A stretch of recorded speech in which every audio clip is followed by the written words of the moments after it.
Thank you. Good evening, everyone. Let me call the Oak Hill City Commission meeting to order at 6 p.m.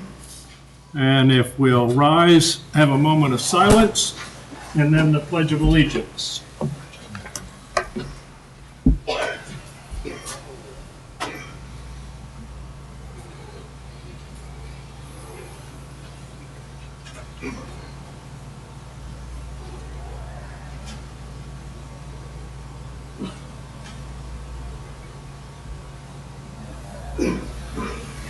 I pledge allegiance to the flag of the United States of America and to the republic for which it stands, one nation, under God, indivisible, with liberty and justice for all. Roll call, please. Mayor Gibson. Here. Vice Mayor Lindlaw. Here. Commissioner McGee. Here. Commissioner Hyatt. Here. Commissioner Catagano. Here. Before we start any of the presentation and announcements, I have an announcement. This meeting is being streamed live on the city's YouTube channel, and the recording will be available after the meeting on Commission's website. Those viewing the live stream will not be able to give input, post comments, call into the meeting, or otherwise interact with the Commission.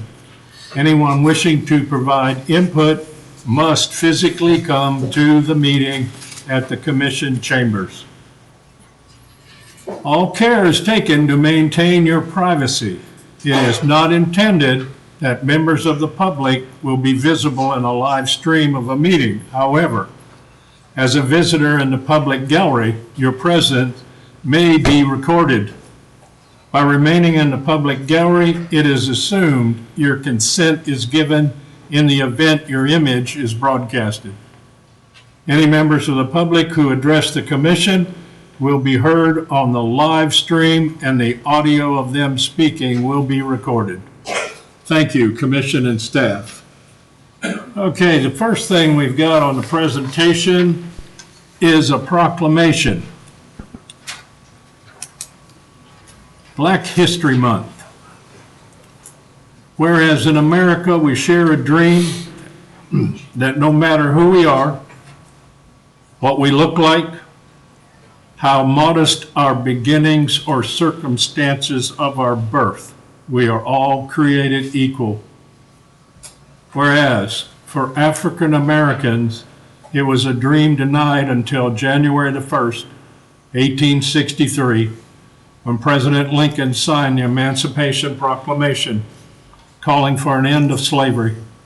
And for many, it was a dream deferred until 100 years later, when on August the 23rd, 1963, Dr. Martin Luther King Jr. stood on the steps of the Lincoln Memorial and spoke of his dreams of freedom, equality, a dream that has never come easily, but always sustained by belief that in America, change is possible. Whereas Black History Month is a time to tell stories of freedom won and to honor the individuals who wrote them, to trace generations of African Americans, free and slave, who risked everything to realize their God-given rights. When we listen to the echoes of speeches and struggles that made our nation stronger, we hear again the thousands who sat in, stood up, called out for equal treatment under the law, and we see yesterday's visionaries in tomorrow's leaders, reminding us that while we have yet to reach the mountaintop, we cannot stop to climb. Whereas these brave Americans did not sacrifice to secure fundamental rights for themselves and others, only to see those rights denied to their children and grandchildren. Our nation is still racked with division and poverty, with too many children living in crumbling neighborhoods, attending substandard schools, and affected by daily violence in their communities. Whereas countless quiet heroes who worked, bled for change, and African Americans who led their examples throughout the nation's history know that with enough perseverance and united effort, people who love their country can change it. I, Douglas A. Gibson, Mayor of the City of Oak Hill, do hereby proclaim the month of February to be Black History Month.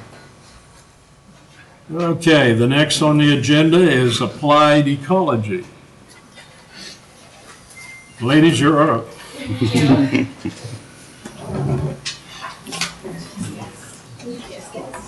Hi, I'm Kathy Sleisman with Applied Ecology, and I'm Laura Thompson. I'm out of the Melbourne office. We have an office in Melbourne, and Kathy's out of our Orlando office. We do monthly groundwater monitoring for the septic to sewer conversion project that's going on in one of the communities in Oak Hill. So we're going to be presenting our past year of data and monitoring results and kind of give updates about the project going on.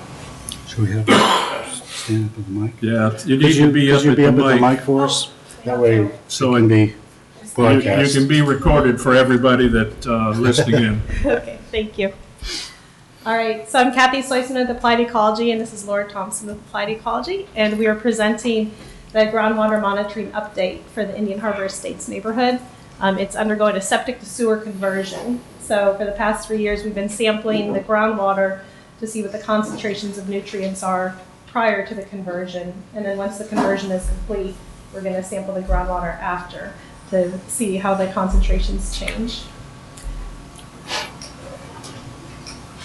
And the Mosquito Lagoon is an impaired water body, as probably most of you know, lots of nutrients, which leads to algae growth. There's excess nitrogen and phosphorus loading, some of which comes from the nearby septic tanks. And so Indian Harbor Estates was prioritized for septic to sewer conversion. Applied Ecology was hired to conduct ongoing monitoring. And the goal of the monitoring is to compare the nutrient and bacterial contamination contribution to the Mosquito Lagoon before and after the septic to sewer conversion project. And this also helps justify funding if we expect to see a change, and that justifies funding for septic to sewer conversions. For the timeline, we performed some surface water and sediment sampling in 2020 and 2021. And then we've been performing monthly groundwater sampling from October 2020 until September 2023, so for 3 years. The septic to sewer conversion began in June 2022. It was completed in December 2023. And pre-conversion sampling was paused after September 2023 until the conversion was complete. And the construction that was completed in 2023, that's the main lines, but not the hooking up of the residents. So the residents are currently, from what we understand, they're in the process of connecting to the sewer lines now. So all 285 homes utilize septic tanks, on-site sewage treatment and disposal systems. So the sites for the sampling were selected based on septic tank plumes, easements, willingness of participants, and preferably permanent residents. This is some modeling we did to show what estimated nitrate concentrations are in the groundwater based on groundwater flow and the location of the septic tanks at each property, with the red being the higher concentration. And we use this to help us figure out where we want to place the wells. We preferably place them down gradient of the septic tanks so we could catch the highest concentrations coming off of the plumes. 5 monitoring sites were finalized for monthly sampling, kind of spread around the neighborhood. So we initiated sampling in October 2020. The first picture is us putting in some monitoring wells. And the second picture is groundwater sampling. We've been sampling monthly through 2023. We've been analyzing the groundwater for total nitrogen, NOx, which is nitrate and nitrite, NO2 and NO3 if you're like chemistry. NH3 is ammonia, TKN, total, I don't even know how to say it, total Kegidol nitrogen. TKN. TKN, that's easier to say. And then the sum of of all the nitrogen compounds are the TN, the total nitrogen. We've been analyzing for total phosphorus and phosphate, which is a portion of the total phosphorus, and also E. coli to see what bacteria levels there are. We have 36 months of data evaluated in this presentation, and Laura is going to present the results.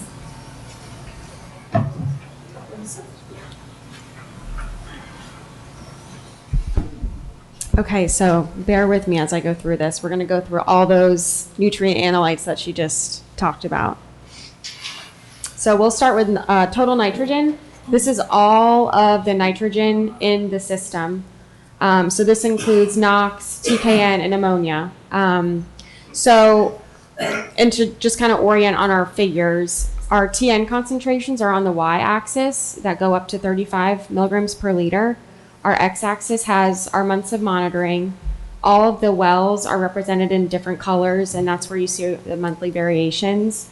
And then we have our date of where construction started with the black dashed line, and the solid line is when it ended. So we were kind of also wanting to look at what was happening to these concentrations during construction. Did groundbreaking affect the concentrations at all? So for nitrogen, there's a lot of variation from month to month. Specifically, we see that the red and the blue wells, so 148 and 200, those have the highest monthly total nitrogen concentrations.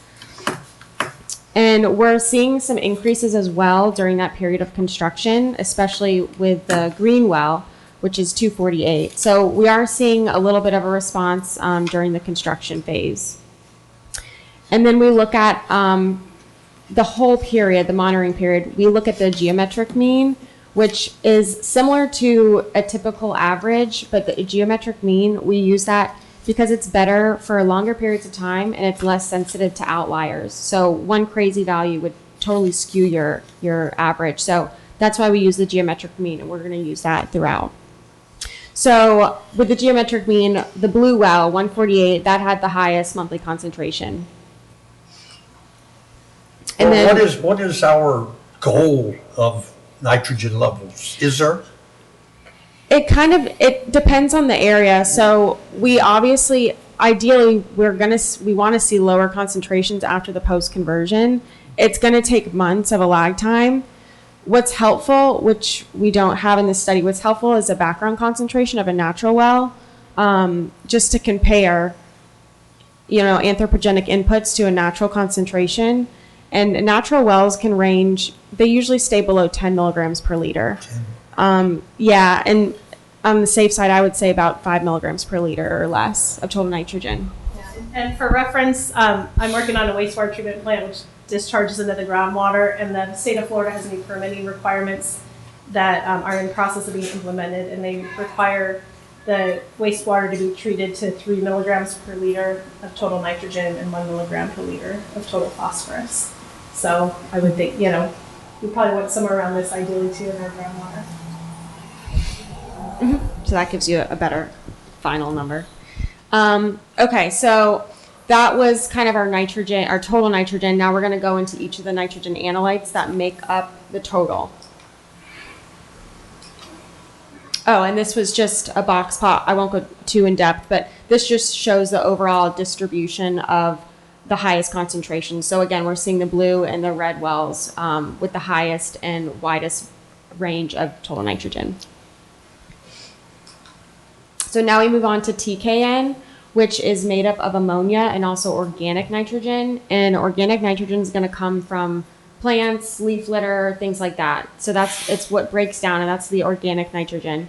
And ammonia comes from septic tanks. It's an indicator of septic tanks.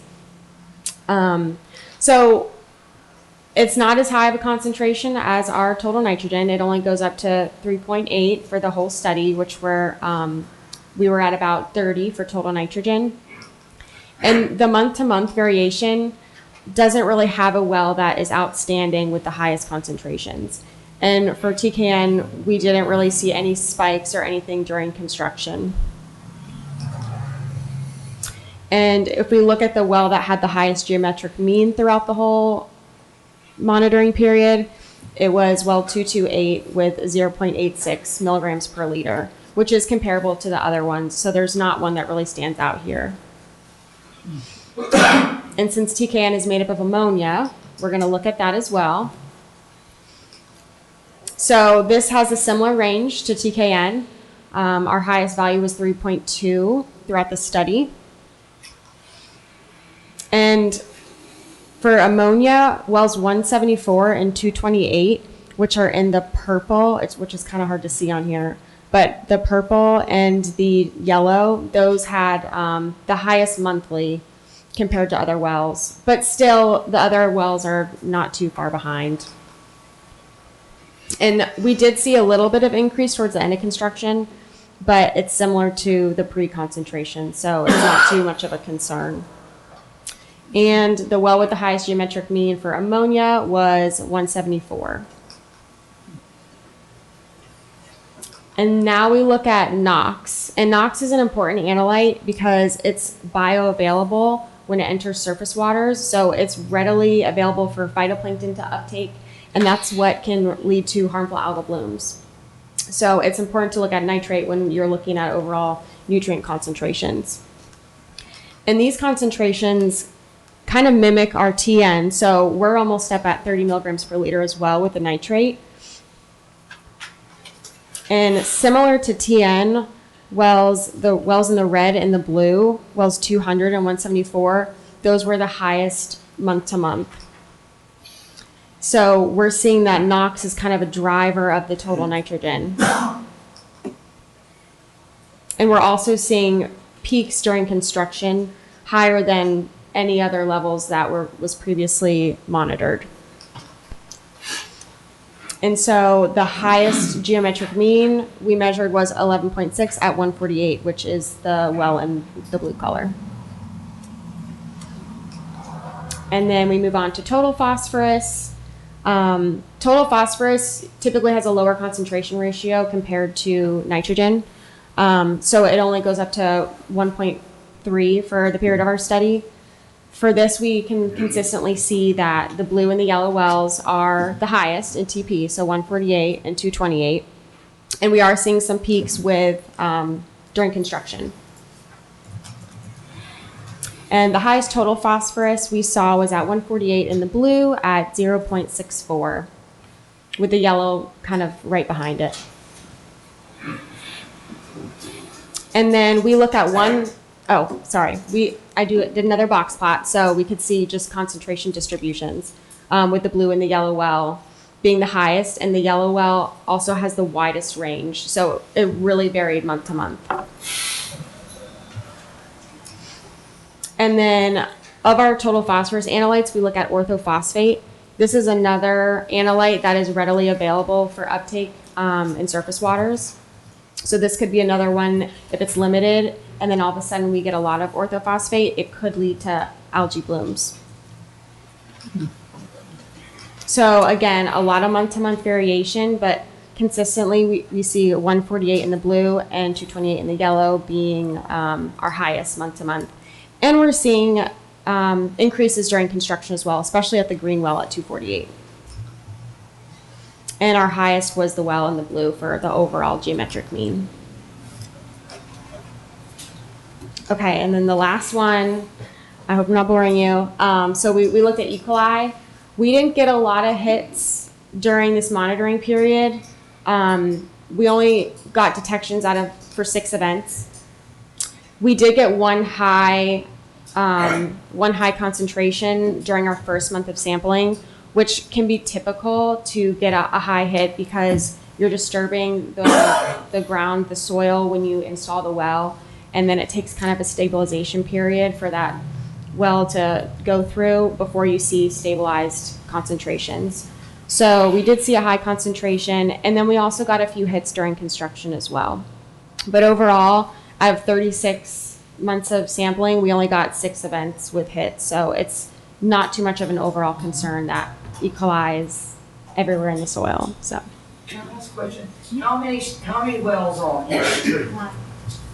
I think there's 1 well per street. There might be 2 wells on 1 street. I know where one is on Randall, but I didn't know where any of the others were. Right, so, let's see, we have 5. There might be 2, I think it's 2, 2, 1. So about 2 on each, and there's only 5 total. Mr. Adams, this presentation will be on the website and available to people to look at, right? Yes. So you can, and that part of the first one map was where those wells were located. And also to keep in mind, there's so many different factors that go into what the nutrient concentration is. It could be the amount of people in the household that's making the concentration go up. On one of our wells, we believe that it's catching 2 plumes rather than just 1 septic plume. So there's a lot of factors. You could have someone, a single occupant living in a home. The septic tank is obviously not going to get as much use as maybe a family of 4. So there's a lot of factors that go into the nutrient concentrations around the septic tank. Okay, so I'm going to pass it back off to Kathy. You have a question? And I see was there a question in the back? Yeah, you had a question back here. Quick question, y'all take into consideration the Manatee population with the pollution problem? For like contributing to the pollution? Well, we're looking just at the groundwater, so it wouldn't be affected by the manatees, that'd be the surface water.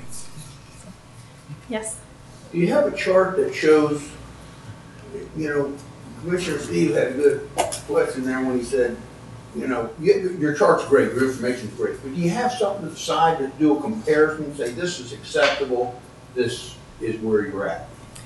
Well, there's not really a set number that's acceptable. We're more looking at how the concentrations change from before to after to see if there is a change. The state has not set a acceptable level of concentrations for waterways.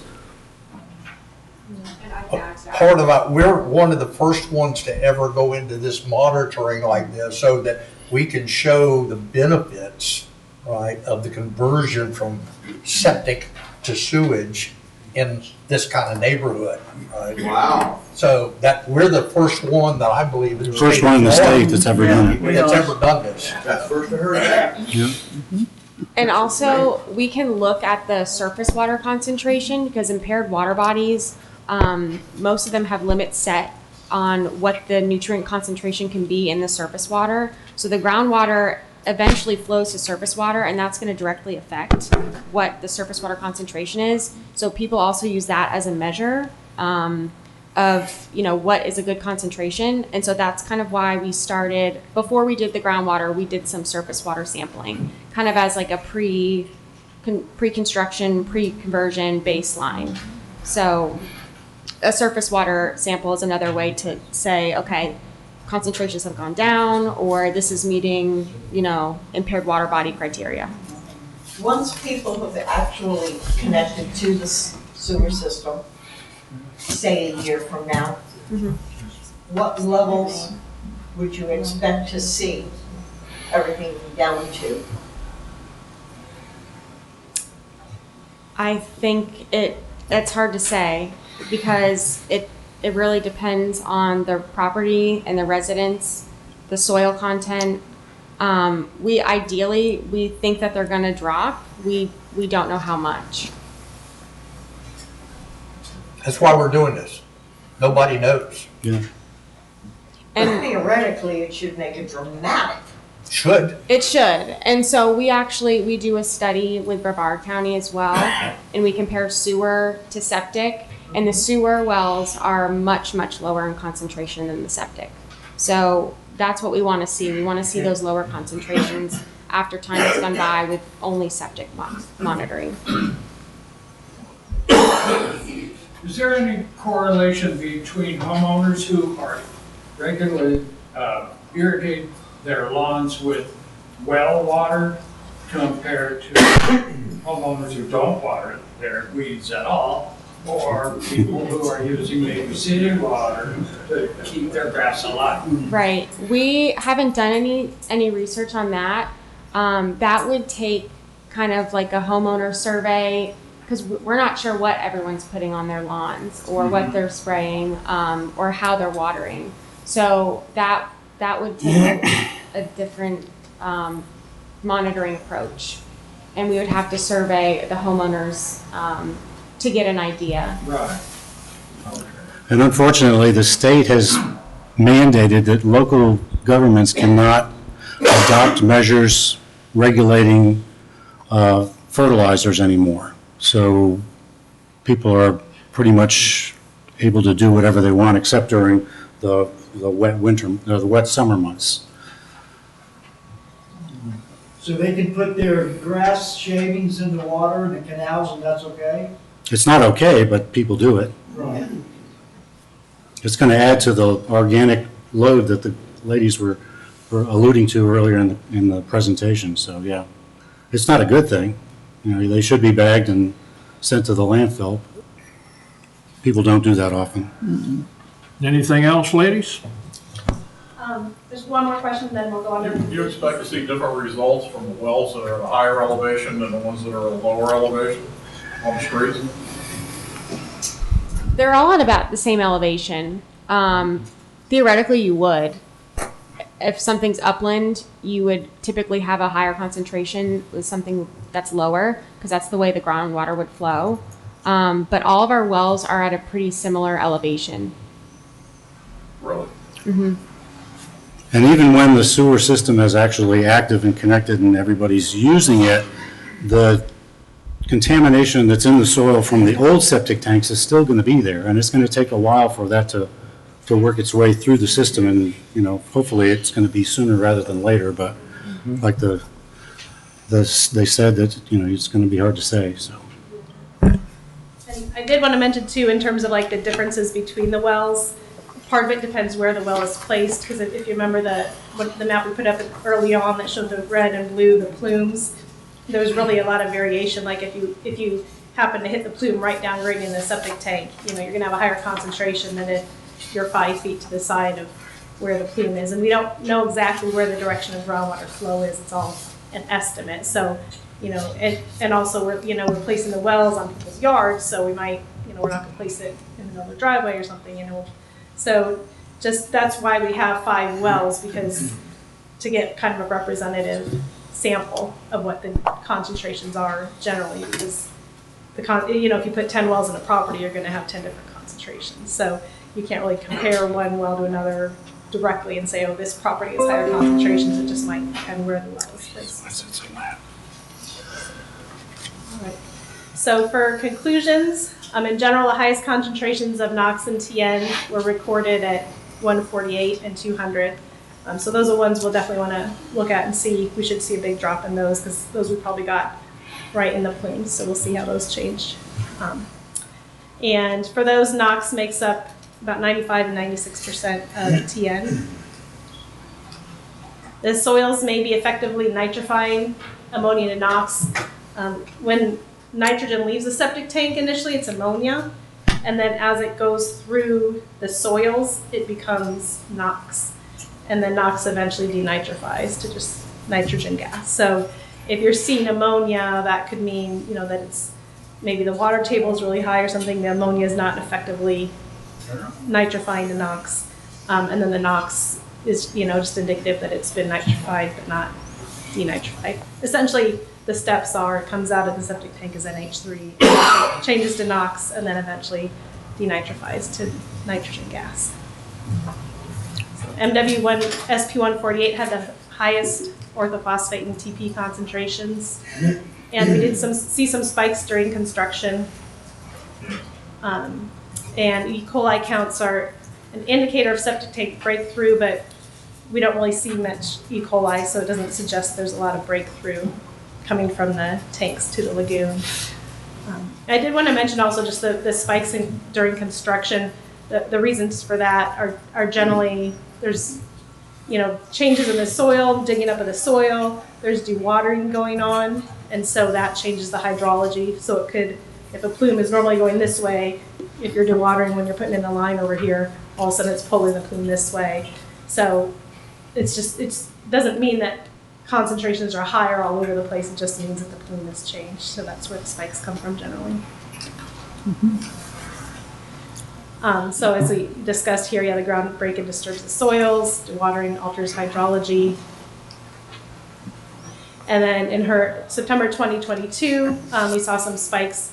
Hurricane Ian raised the groundwater levels, which means there's less soil distance vertically for the ammonia to turn into NOx. So we saw some higher concentrations there. So next steps, construction has been completed, roads have been repaved. Sampling was temporarily halted, but we're starting to connect the residents to sewer lines. And once they're all connected, we're planning to resume monthly monitoring. We're expecting to see nutrient concentrations decrease, but we'll see it. It'll take time. We'll see it should see it drop over a number of months. And that's it. Thank you, ladies. Thank you. Do you have time for questions if anyone has them? Yeah. Anybody has any more Thank you. questions? Really good question. Thank you guys. All right, thank you.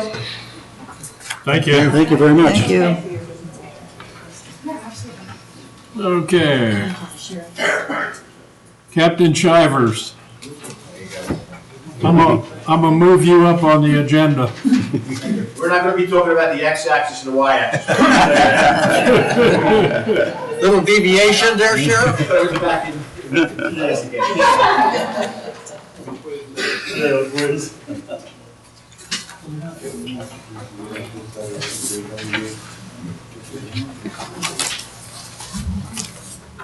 For those that don't know, Captain Shivers is in charge of all of the deputies for the city of Oak Hill.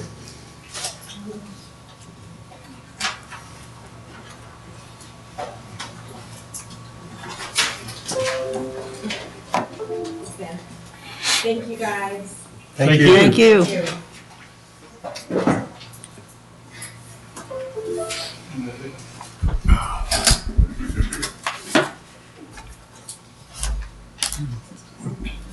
I'm gonna go walk it out. I'll be back in a second. Okay.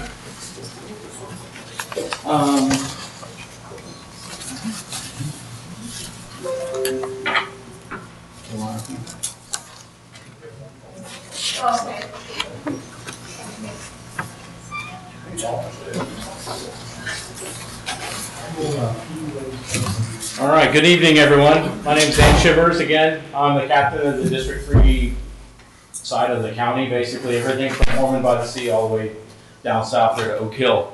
Our district covers Daytona, Holly Hill, everything, all the incorporated cities, but since we contract police services to the city of Oak Hill, we wanted to meet tonight to express our gratitude, number one. Secondly, to also go over last year's total numbers for crime statistics, as well as calls for service.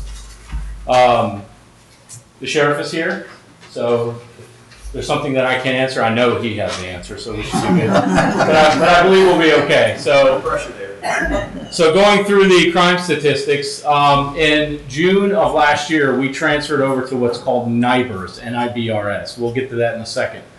So I have January 1st through May 31st. This is they're called uniform crime statistics that we had to provide to the FBI that track all of crimes for Part 1 and Part 2 types of crimes.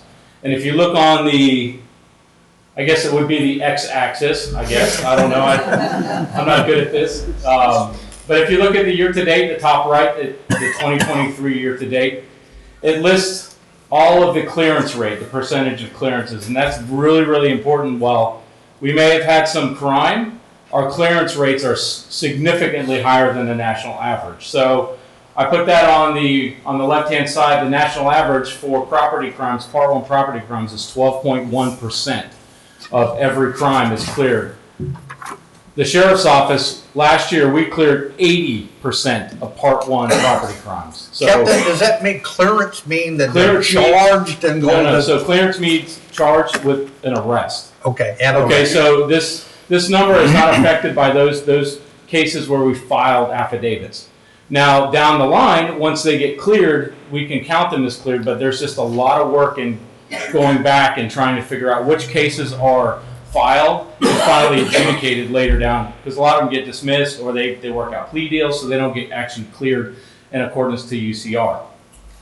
The Part 1 persons crimes, which are like your robberies, your domestics, and things like that, the national average is 36.7%, and our clearance is 100% here in the city of Oak Hill. Our deputies have cleared all Part 1 persons crimes last year. So the job that the deputies are doing is absolutely outstanding, and you're not only getting deputies, the 4 deputies, per shift here in Oak Hill, but you get the whole might of the sheriff's office. So that means you get detectives, you get everything, our SWAT team, you get everything that comes along with it. So that being said, the work that's being done, not only are we clearing cases here, but we're tying these criminals in with other crimes that happen throughout our communities. So, and often, other crimes that happen elsewhere in the county lead right back to here, and we end up making arrests on all of them. So the work they're doing is fantastic. So this was UCR. So when we changed over to NIBRS, this is what it looks like. So NIBRS stands for the National Incident-Based Reporting System. And the difference is this. I'll explain it to you like this. Whereas before UCR, somebody breaks in your car and steals your purse and goes and uses your credit cards all over the state. That gets charged as one crime, okay? So in NIBRS, the difference is if somebody smashes your window, goes into your house, smashes your window of your car, steals your purse out of it, takes your credit cards, some other things, goes and uses them all across the town, every single case or charge, every single incident, act, is counted in NIBRS. So the numbers are going to be higher because we're actually, instead of that one incident, we're reporting 9, 10, 11, 12 different charges. So basically, anytime we can charge somebody, every charge counts for a number in our statistics. So since June 1st through December 31st, the total persons crimes was, we cleared 84.62%. So if you look between the difference between the UCR, which I can switch back to, you see there's only a couple categories there that we actually report on. In NIBRS, we have homicide, human trafficking, kidnapping, forcible sex offense, assault simple, all of those different things all count towards NIBRS. Whereas before it would just be aggravated assault or something like that. The property crimes were at 61.11%, and mind you, go back to this was 12% is the national average, and we're at 61%. So if you take the two, we're doing pretty well here in the city of Oak Hill in solving crimes. Any way you slice it, it's good.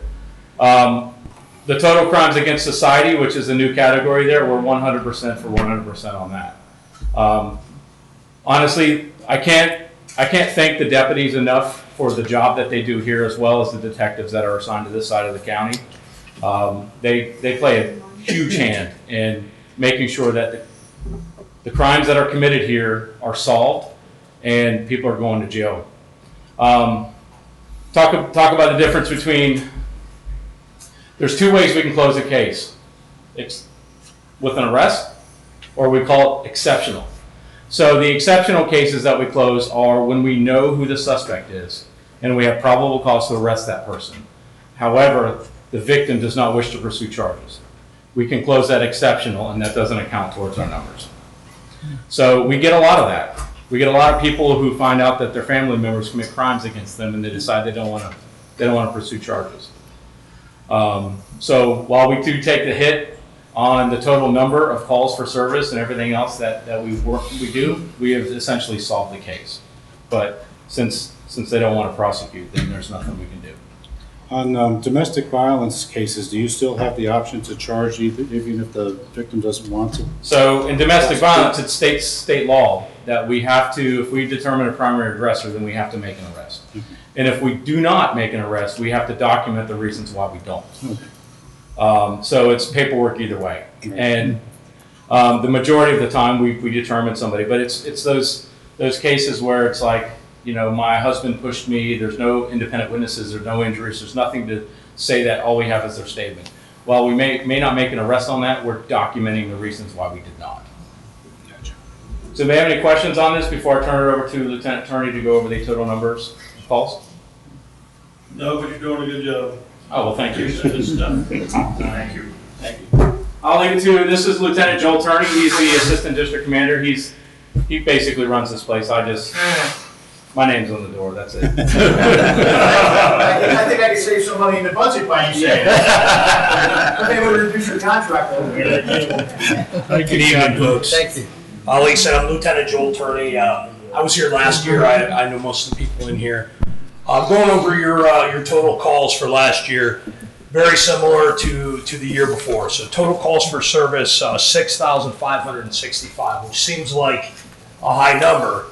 But to go over the description of what calls were the highest percentage, the top 5 or 6 calls for service are all self-initiated calls, with the highest number of calls at 23% traffic stops. So 1,530 of those 6,500 calls were traffic stops. Next in line, extra patrols, 1,000 extra patrols. Property checks, radar, school zone, miscellaneous calls. So all of those calls are the highest percentages of the calls. When you get down into the actual thefts and things like that throughout the year, 14 thefts throughout the entire year that we responded to. Frauds, 10. Vandalisms, also 10. So you see most of the activity that's generated those is activity that those deputies are out there generating on their own and things that deputies do on traffic stops, that's what leads to these clearances on other crimes. Traffic stops and find out who's in a vehicle or what they're transporting or anything else often leads to solving of other crimes. So I do get all the traffic complaints that come into the city from residents or anything else. So even if you don't see us out there, we're out here, and this is what we're doing and what we'll continue to do. So going forward, I'm working out of the office in New Smyrna with Captain Shivers. By all means, feel free to reach out to us there. If there's an issue that you feel needs to be addressed, we're always available to help you. Anybody have any questions about the calls for service or our responses or anything? Thank you. Thank you, All right, Lieutenant. thank you. Have a great night. Pass it on that we appreciate the Very much. deputies. Right, thank you.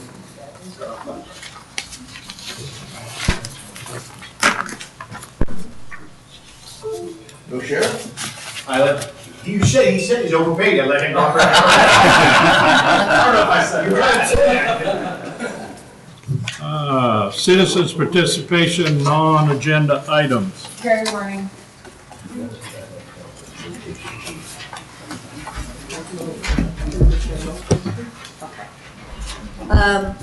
One thing I would like to suggest to the commission is that we purchase a projection screen so that when we have presentations, everybody in the audience would be able to look forward and see the presentation, where half of the audience in here, because it's on the wall, can't see it. You can get a 60-inch one for $104 on Amazon, and you can get a 100-inch one for $130. It's not a huge amount, but I'd suggest that we put it behind the commissioners on the front wall so that everybody in this room would be able to see it. Number 2, question. Mark, maybe you know, I guess he's left. Where do we stand on the automatic door locks for the bathrooms in the parks? This was approved back in January. Installed. They're installed. They are installed yeah, now? They So are. they are all operational. Great. Okay. Third question I have, the accounting firm that we've hired. We hired them back in December. They've had a couple of months to get caught up on it. When are we going to start getting current balance sheets and profits and losses, actuals on the budget? Last one I saw was from December of '23. And monthly balance sheets are very important so that the commissioners know how much money is still in an account before they spend money that we probably don't have. Jerome, you write a cover sheet on all of your presentations before the thing, which I really like.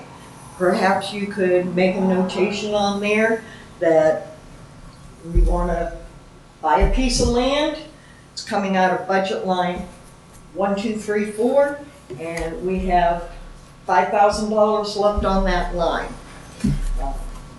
It would be helpful to every one of the commissioners to know before they're spending money that we actually have it.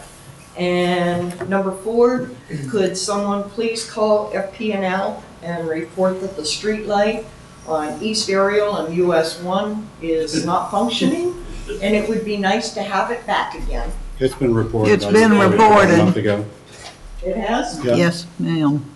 Thank you, Karen. Anyone else? Justin Maurice. Justin Maurice, 778 Indian Harbor Avenue. We own, my nephew and my son, they own 4 lots on that Indian Harbor to the north end, to Ariel. And they have 2 entrances for the pods, but they don't have no pods there.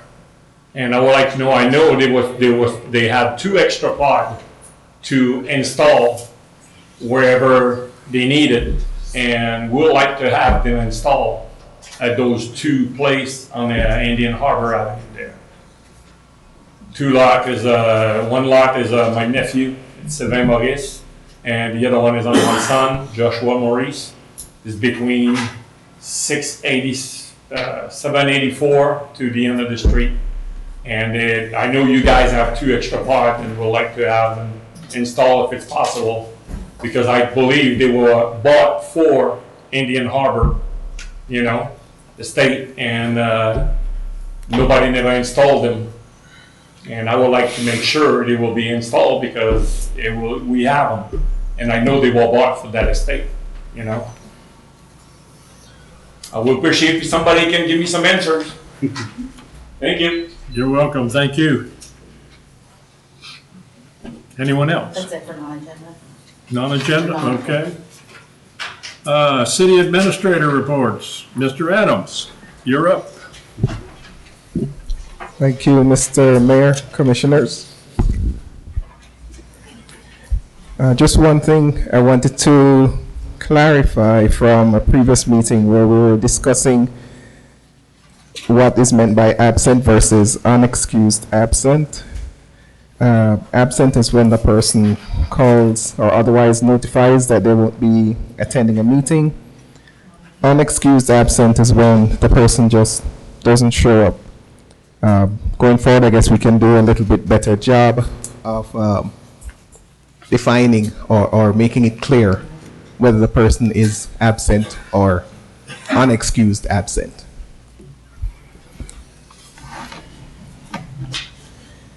As you spoke, the door locks have been installed at the parks and are functional. And I had one other thing here that I was bringing up for you to look at. Well, actually 2 things. I wanted to add an item, a resolution for the sewer connection reimbursement that I'll bring up under my matters. And the next thing was considering waiver of the permit fee for people to, when they apply for a permit to hook up to the sewers.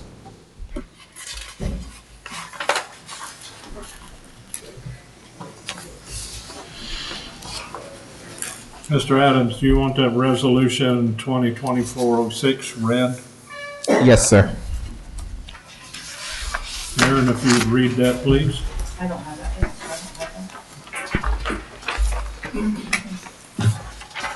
Resolution number 2024-06, a resolution of the City Commission of the City of Oak Hill, Florida, approving cost reimbursement for properties that voluntarily connect to new Indian Harbor Estates sewer system pursuant to certain term and conditions, providing for conflicting resolutions and providing an effective date.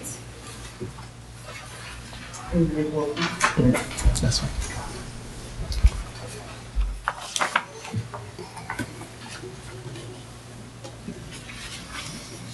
So this basically details the city's reimbursement to residents for connecting to the sewer and the requirements to actually get the reimbursement.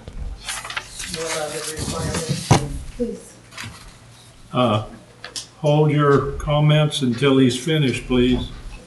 And then podium, so everybody gets what you're saying. Because it's being televised.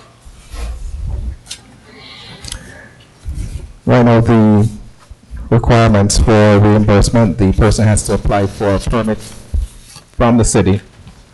They have to get a permit from the Department of Health for abandoning the septic tank. They have to have a licensed plumber do the actual work. When it's completed, they have to have it inspected by the county and the city. And when they have inspection, they'll come back to the city with proof of payment for the connection, and they'll be reimbursed up to $2,100.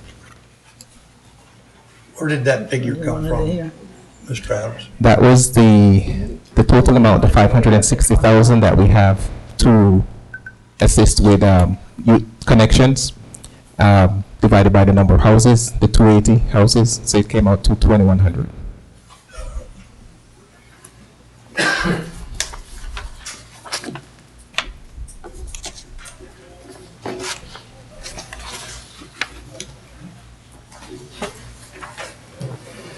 And that's going to be available to all the residents So that, that hook up. everybody that hooks up in Indian Harbor Well, stays. the conditions are, if you hook up, you have to be vacating a septic tank to qualify. So if you don't have a septic tank, then you don't qualify. That's the same, the county will not be waiving their connection fee if you do not have a septic tank. Because this is a retrofit from septic to sewer. So that's what the money's for. I threw some provisions in there that I would recommend, that each property owner doesn't owe the city any money, doesn't have any delinquent taxes. It doesn't look good for us to give people money who owe us money. Doesn't look good. So I think that might be about it. Is there any more? You're looking at Mayor. Yeah, that's the only two. Well, it's actually three. Mr. Adams, on this recommendation to waive the permit fee, do we need a motion on that or just a consensus? I'd rather have a motion and then a vote. Or what we could do is we could also modify that resolution to include waiver of permit fee. So you have the same, I would like to have the same conditions. Okay. That, because my understanding, we've actually had some people hook up who didn't get a permit. Yeah, so item C, waiver of permit fees could be added. Well, we could add another section that says waiver of permit fees, but the question would be typically, if somebody does work without a proper permit, the penalty is double permit fee. So are we Yes. waiving double permit fee for people who didn't come and get a permit first, or are we just gonna waive one permit fee, but you're gonna pay the penalty of the That was extra? my question when I read all that, is that it's waiving the permit fee, not the permit. They still have to get a permit. And this resolution doesn't waive the permit fee. This is just No. says, this is what's eligible for cost Of course. reimbursement. Yeah. But we could amend it to include waiver of permit fee for the city's permit fee. I don't know, there may be other permit fees that are required. The health department. Well, health department, we have no control over that. But that would be an eligible reimbursement expense. Yes.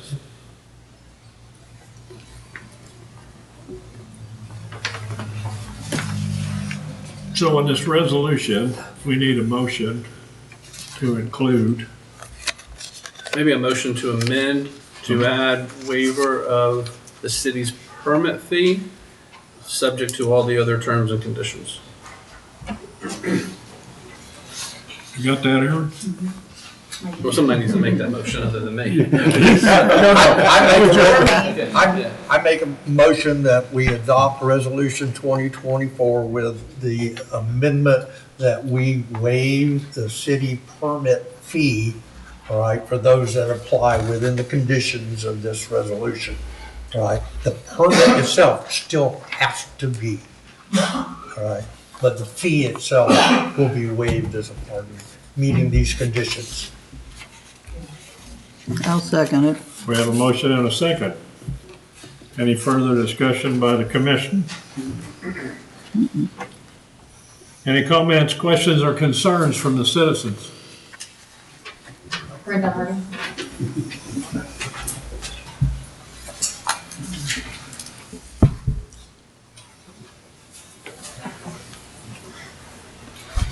Brenda Hardy, 184 Randall Avenue. Some of my questions were answered just then about the permits.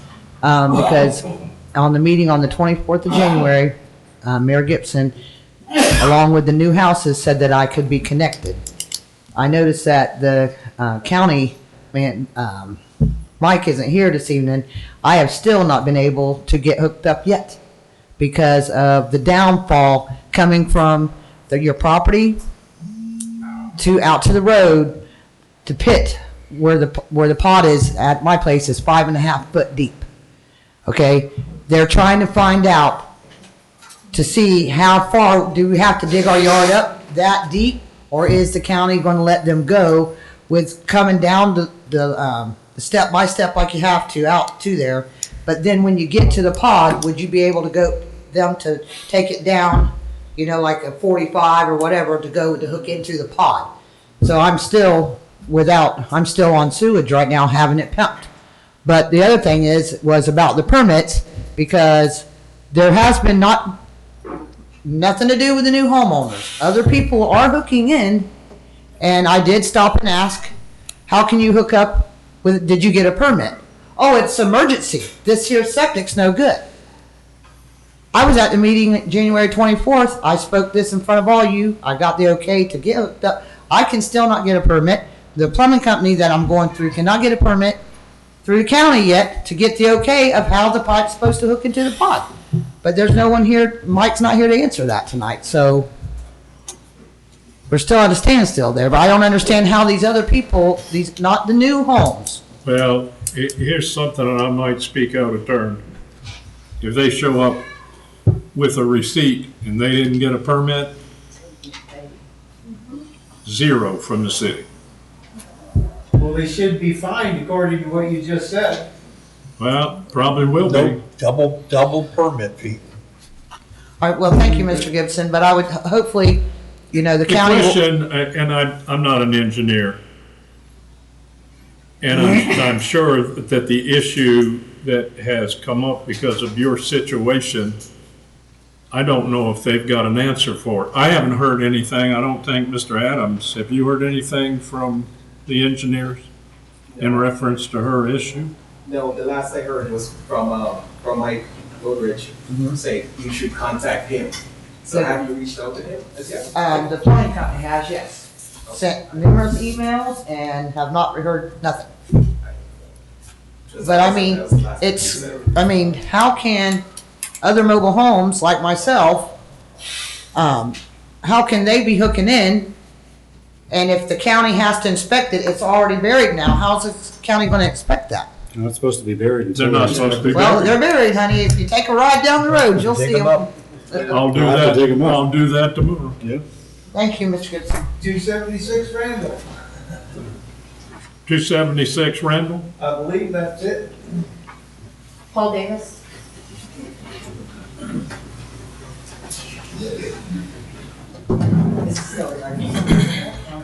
Paul Davis, 226 Gary Avenue. I think it was partially answered, but I'm looking for a follow-up to the 124 meeting where there's some discussion on the $2.2 million from the DEP, as whether or not that money could be used to help the people in Indian Harbor Estates. So far, no answer, Paul. So far, no answer? Yeah, I asked Mr. Adams today, and he has not heard anything. I'll keep checking back. Yes. Thank you. So are we.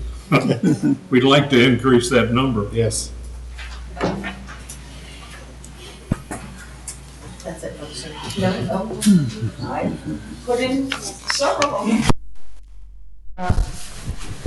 You came up with a $2,100 fee. I understand how you came up with that figure. Is there any consideration for senior citizens who are on very fixed incomes, who do not have money up front? And the $2,100 isn't going to be sufficient to help them hook up? Carrie, I said this in a meeting several months ago. if their system fails right now, and the health department says you have to put in a $20,000 aerobic system, what do? Move out. So that's what you're. They either borrow the money or like you said, put a for sale sign up and move. Well, we've already had a lot of people who've put their homes up for sale You know, because I they couldn't mean, afford it. this money that the city's got, and hopefully we wanted to have more, but we don't. This Well, I is know what it- we've got in our hands. At one point, there had been just a discussion that there would be an application fee and people of a lower income would maybe get more money than people of a higher income.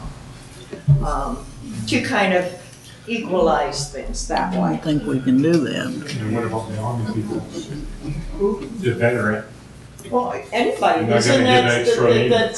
that's in a scenario that, you know, That's the best answer I have. And it's not a good answer, but it's the best one I got. okay. And I wanted to address one thing that Jerome on the absence on the thing. This is in the charter. It's referenced in our charter. If it's something that you think should be addressed when we do the charter review, then, you know, but excused absence is already stated in our charter. So there really isn't any real need to actually change that. Okay? Thank you, Carrie. Gentleman in the green hat.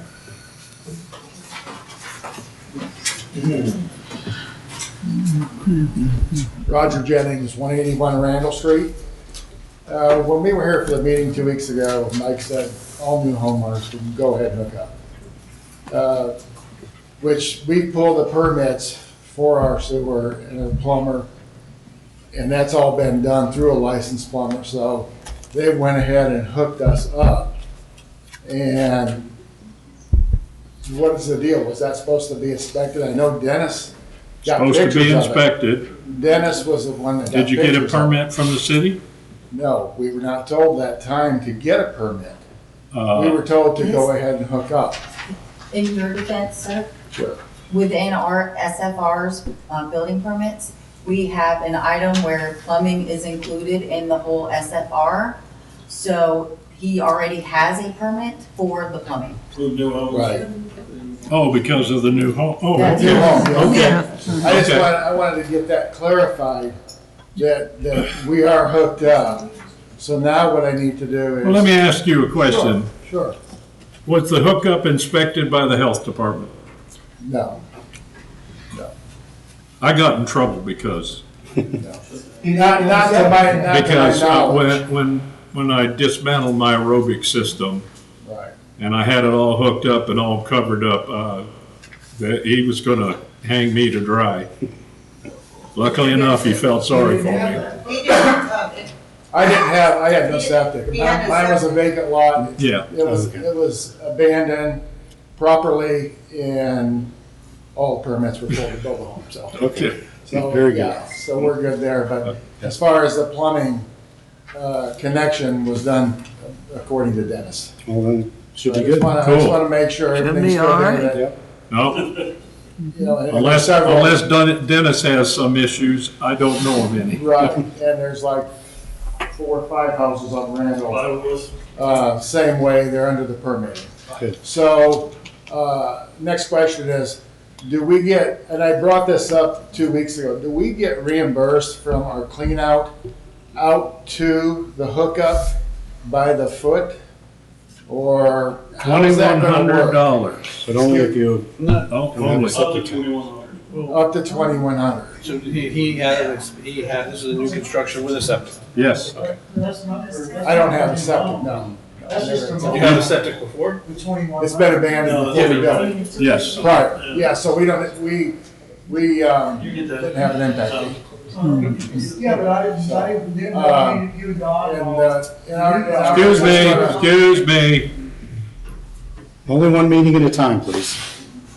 Ours is, from what I've been told by our builder, ours is gonna run $13 a foot, is what we could turn a bill in probably to the city, so it's gonna be well under the $2,100 threshold. And it will be fully documented what was put in and so on and so forth. That's my questions. Thank you. Thank you, sir. Thank you. 181. 181, perfect. I'm gonna go see. Scott. I need a phone number. Have you called her? If somebody puts it in cheaper than $2,100, do we only pay Up to $2,100. up to? Okay. But then you know, the idea, I know I've had, Jerome and I had some email exchanges with Brad, that there could be money left over. So then it's gonna come back to you all to decide how do you divide up that money that's left over amongst the people who didn't get fully reimbursed.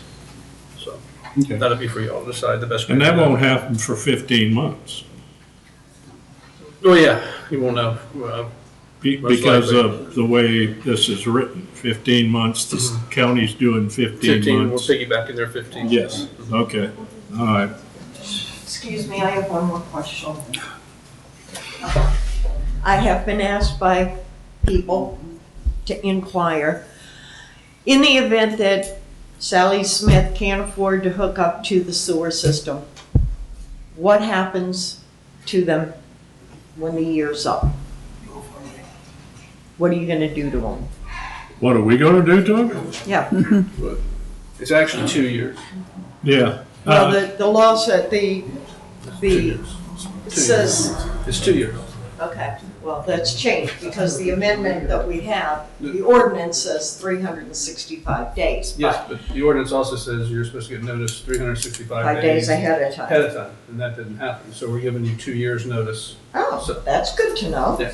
Okay, so, You have 2 years. That's when the city can mandatorily hook up, make people hook up. Whether or not they will or not, I don't think that discussion has occurred to my knowledge. No. But there's also other provisions. well, the mayor has made statements in the past, if you don't wanna hook up, don't.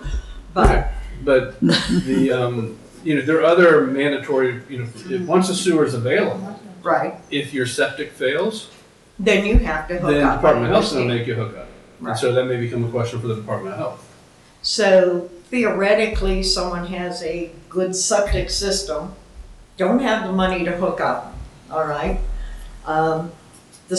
Their existing system could maybe last them another 10 years. They want to know what happens to me when, now the 2-year time frame is up. What are you going to do to me? Are you going to come in and tell me my house isn't, I can't live in it anymore? That's a policy decision being made by the commission in 2 years. Yes. Okay. The decision hasn't been made to my knowledge. Okay.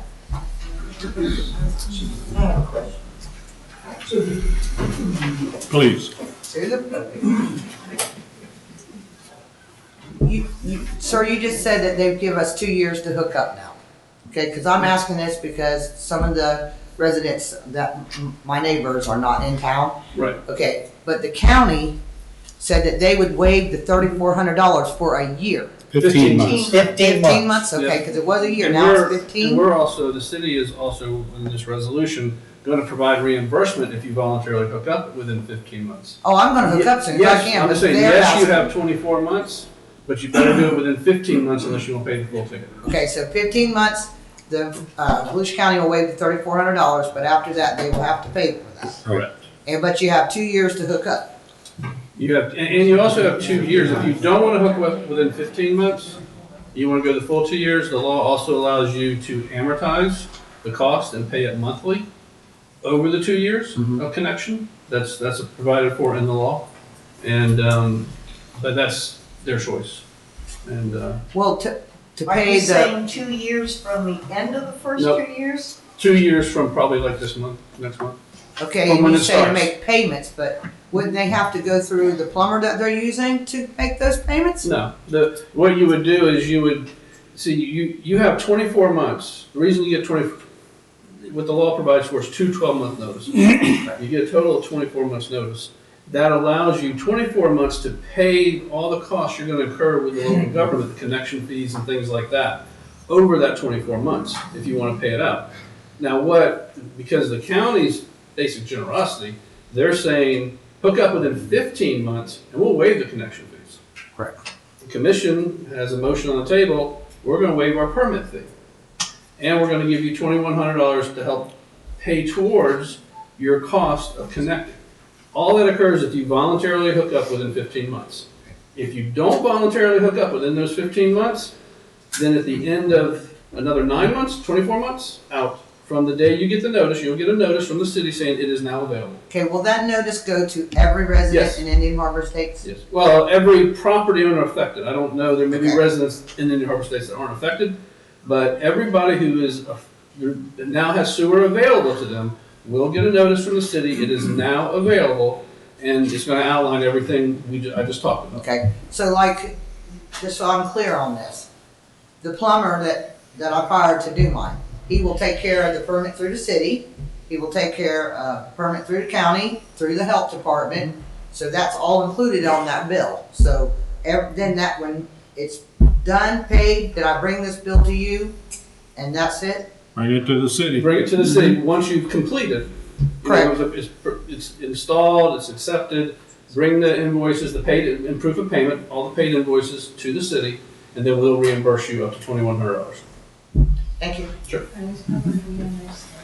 All right, we have a motion and a second. You'll get reimbursed whatever you spent. Call for a vote.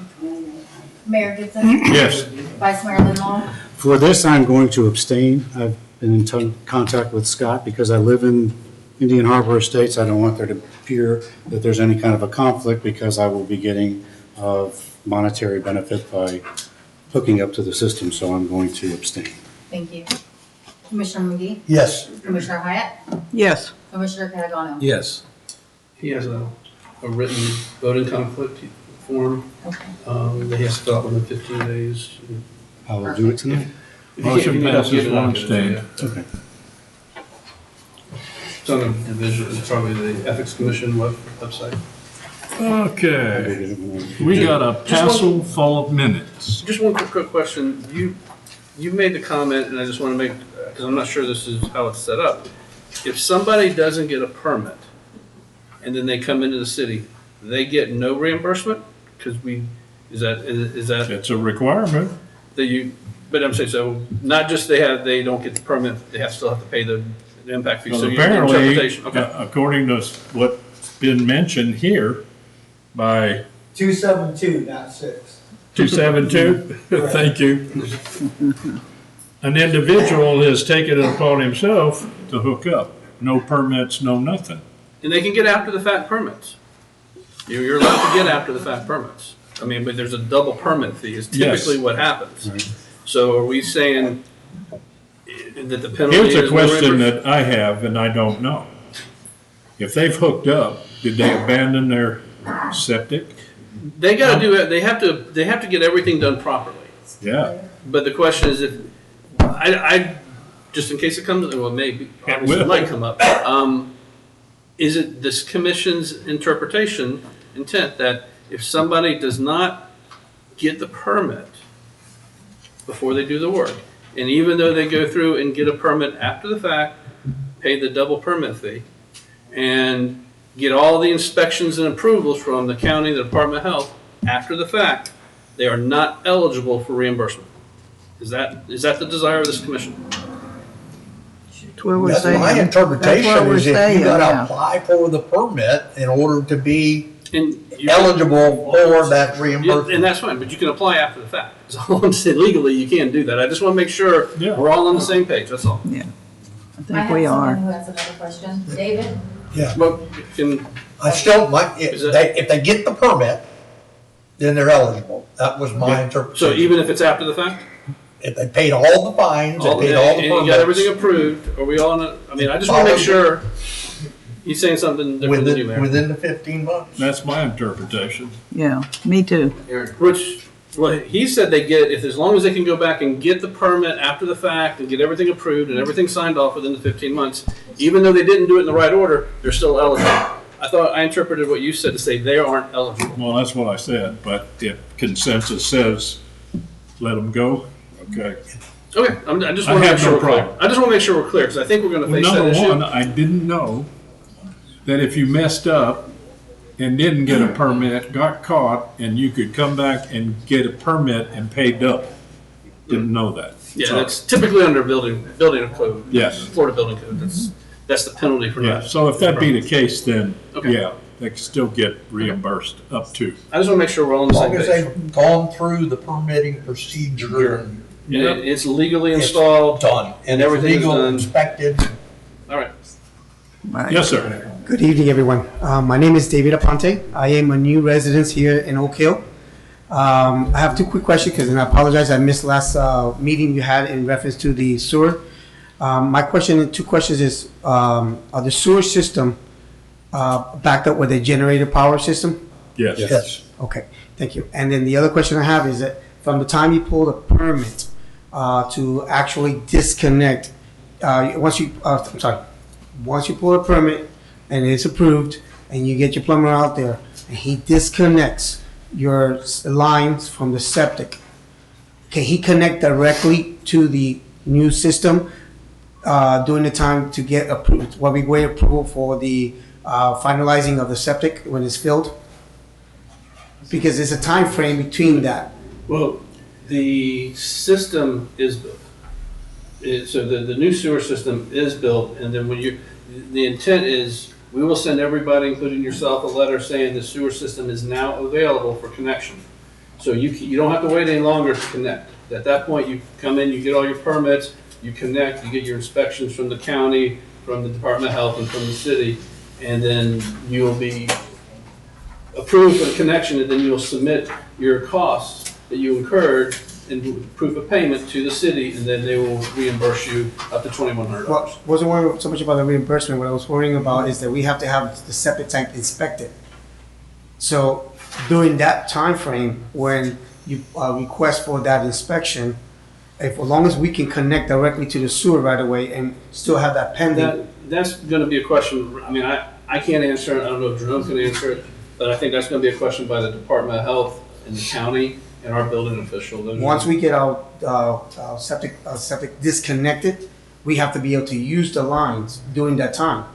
So my thing is that if you're Yeah. waiting on the inspection of the tanks to be inspected so that we can get final approval for connection, I want to know if there's a space, And a that's couple days in really, between. and I don't think the city inspects the tanks, the septic tank. No, that's a. That's the health department, and I think. The health department. And the county's going to, Volusia County will be inspecting the connection, I think, to To the system. vet, yeah. So it's gonna be coordinating with them. I understand what you're saying, you don't wanna have no septic tank, but still waiting for the connection, and you can't do anything. I don't know what it is, but there is a time frame within the health department that says abandonment of the septic tank within this time frame.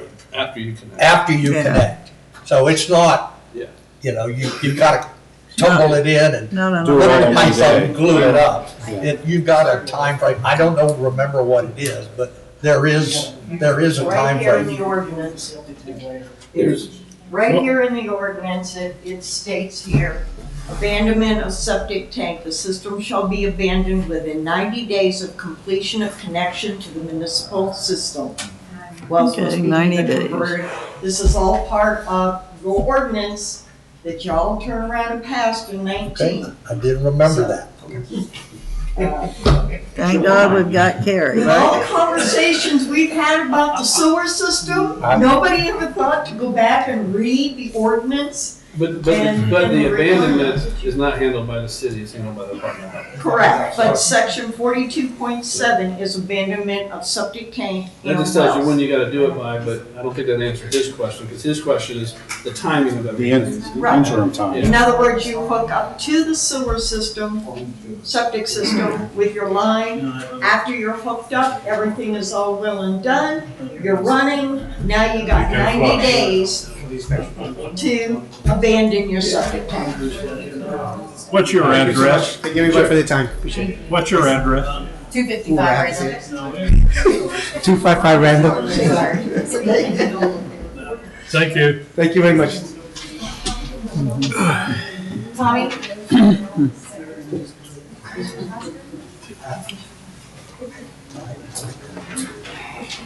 How you doing, Commissioner? I'm Tommy Armitage. I own Armitage Plumbing and Gas. at 1502 Industrial Drive, Edgewater, Florida, 32132. Want to help y'all clear it up. When y'all started this way back when, I started doing my homework. I've been doing plumbing 47 years, and the process and the way it works is I called the health department. I said, listen, you got multiple houses out there, multiple lots that are going to have to connect to the sewer system. This is environment, is Volusia County Health Department.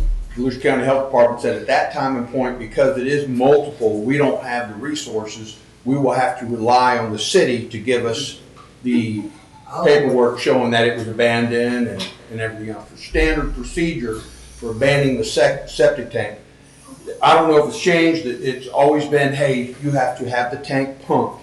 You have to have that receipt when your inspector comes out. You have to show that inspector the receipt. You have to show the inspector that 2 walls on that tank will be caved, will be crushed, and at that time and point, you fill the hole. So you're going to have to say, hey, we're going to have to get some dirt out there to fill them holes, number one. Number two, the city will take precedence over the inspections and give the results to the Volusia County Health Department. So just to kind of help y'all. And the other thing we did was we said, hey, we knew, and just hearing some of the comments, that people were going to run into situations. So we created financing with Launch Credit Union and a couple other different entities, just so that if these homeowners did get into a spot, they could say, hey, let me finance it. In that financing, I'm going to pay an interest rate, but it sure beats the impact fee and being able to get their rebate from the city. So that's just a little information for y'all and how the process works. If you got any questions? I have one. What do you got? With all your experience, you have a tank underneath a double wide. How do you abandon them? Yeah, how do you take 2 walls out and fill it back up? Well, at that time and point, we go back to the old style of you have to get in the tank and punch holes in it. In the bottom of it. Yes. And the whole purpose of that is if there's ever rain and ever water, it doesn't collect and turn into a cesspool to sit there. So long as there's holes punched in that tank and any water were to intrude inside that tank, that it will eventually dissipate. Mr. Adams he came up and did some research, and there is a method where they can they can clean out the septic tank without destroying it. There's a process you got to go through and get certified through that process with the health department. All right. So there is a method, all right, for those that have underneath their homes and stuff like that. All right. So that they can follow that process of pumping it out, cleaning it out, and getting the water that's in.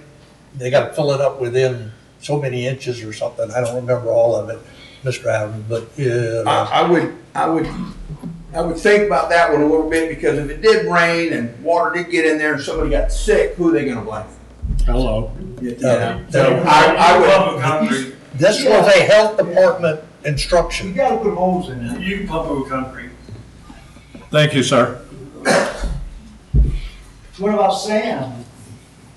If they put holes in the bottom of it, you can't use sand? Yes. There's a health department instruction that's out that if you follow that, then you don't have to fudge it.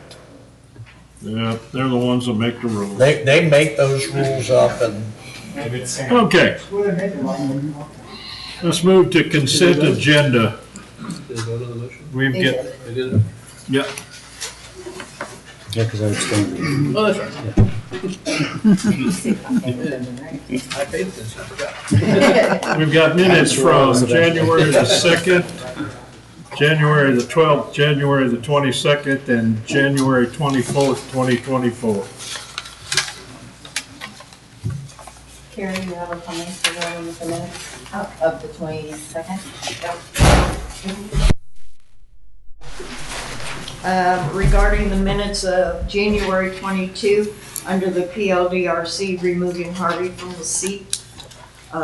You did not mention any of the statements that I made in the presentation that I made, and also the vote's wrong. Joe and Linda voted not to remove Harvey, and Steve, Doug, and Bill voted to remove Harvey. You know, that the motion was, right, that we said that they could, it was to disregard, to take them off. Correct. All right, and we denied the motion to take them off. So he stayed on. That's what that motion is. If you read that So you're saying carefully. this is the minutes that came from the first meeting when he was moved to the second? Okay, all right, then I stand corrected if that's the case. That was the vote. That was, Okay, so there'll be additional minutes that will have the others. Okay.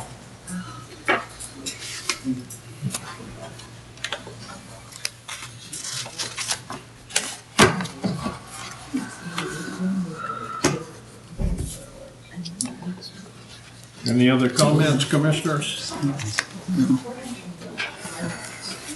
Approve them all. Need a motion to approve all four. I'll make a that motion. motion. I'll second it. We have a motion to approve by Mr. Hyatt and seconded by Vice Mayor Linlaw. Any further discussion? Hearing none, call for the vote. Commissioner Catagano? yes. Commissioner Hyatt? Yes. Commissioner McGee? Yes.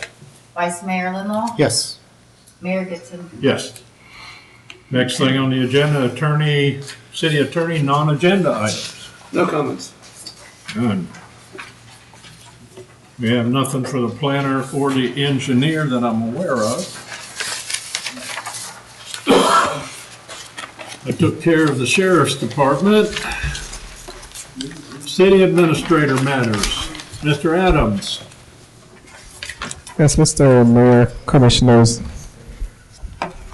Item J1 is the Resolution 2024-05, the statewide mutual aid agreement. Back in January 22nd, I believe this was approved by the Commission. This is a resolution just formalizing that agreement.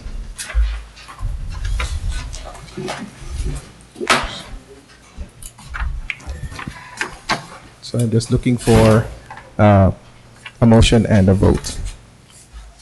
Make a motion, we approve the mutual aid. I second. We have a motion and a second.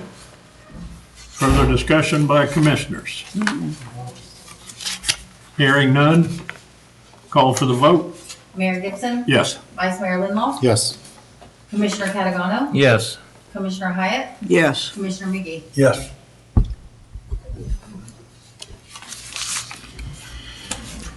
Item J2 is the Charter Review Committee.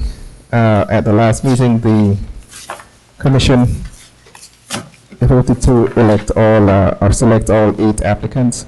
There was one additional applicant that the city staff inadvertently missed. That was Mr. Ron Engel. So this is being brought back to you to see if you would like to add Mr. Engel to the Charter Review Committee. And if you do, there's an amended resolution just so that we have his name listed as a member of the committee. I make a motion that we accept Resolution 2024-06 by adding Ron Engel to the Charter Review Committee. Oh, second that. Two. We have a motion, we have a second. Discussion from the commissioners? Hearing none, call for the vote. Mayor Gibson? Yes. Vice Mayor Linlaw? Yes. Commissioner Catagano? Yes. Commissioner Hyatt? Yes. Commissioner McGee? Yes. Item J3 is upgrade of security cameras at City Hall. The cameras have been in place for many years and are old. There is better security cameras that are available that gives better quality as far as being able to see any activities that happen around the City Hall. I went out and got 3 quotes. I do have an error to correct on the transmittal to you. I inadvertently flipped the numbers. So Security Center is actually $2,375 and Security Pro is $3,395.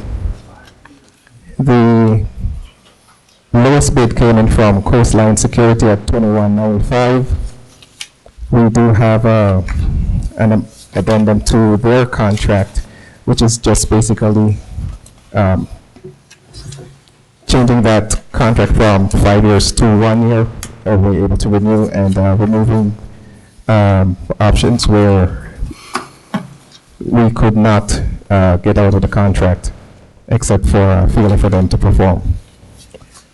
So basically this is informational, just to let you know that I'll be going with Coastline Security for the installation of the cameras around City Hall, the upgrading of the cameras at City Hall, and including a camera by the front reception area and 2 cameras here inside of the chambers that are strictly for security purposes. They do not have anything to do with the recording or live streaming of the meeting.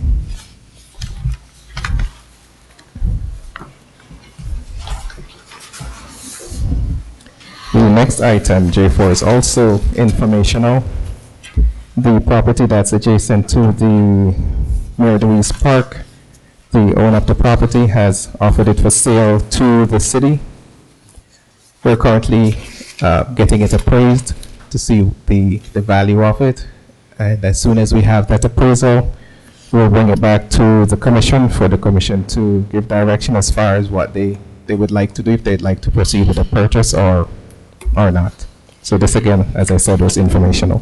Mr. Adams, I thought we did this 6 months, a year ago, where that property was available, and we said that we would that we wanted to purchase it. And It was turned down because they wanted $175,000. Oh, okay, I didn't remember that. I remember If my memory serves me right, Commissioner, the appraisal came back at $75,000. Okay. I remember a discussion, but I don't remember what the outcome was. Yeah. I was unable to find the appraisal, so we may have to have another appraisal. Yes, we're already having one. Okay. All right. Well, that answers that question. Yeah, so we're getting another one. Good. Okay.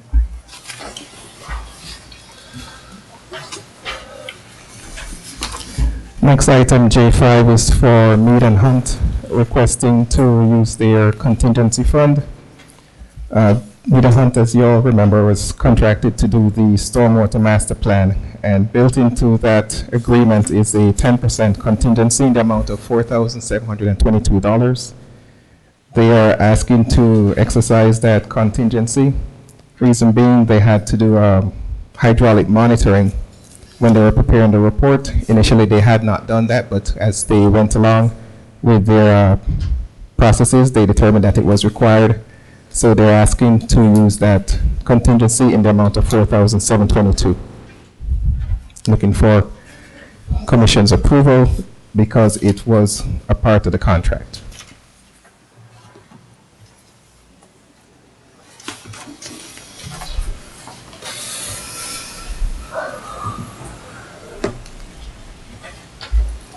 You need consensus or a motion? A motion, please. Huh? I'd rather have a motion. Okay.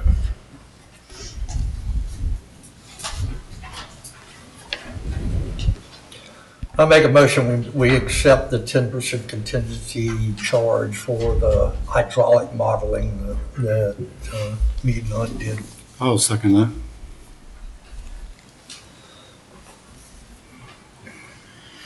Any further discussion? Call for the vote. Mayor Gibson, Yes. Vice Mayor Limbaugh, Yes. Commissioner Hyatt, Yes. Commissioner Catagano, Yes. Commissioner McGee. Yes.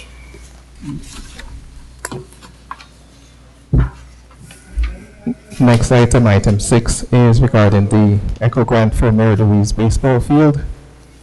One of the commissioners expressed concern that there was some issues of non-compliance with the city as far as the grant was concerned.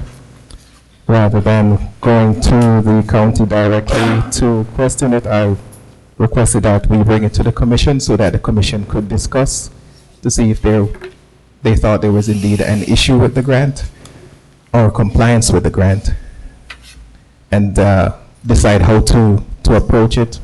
Before going any further, we can try to resolve it internally if indeed there is an issue with the grant.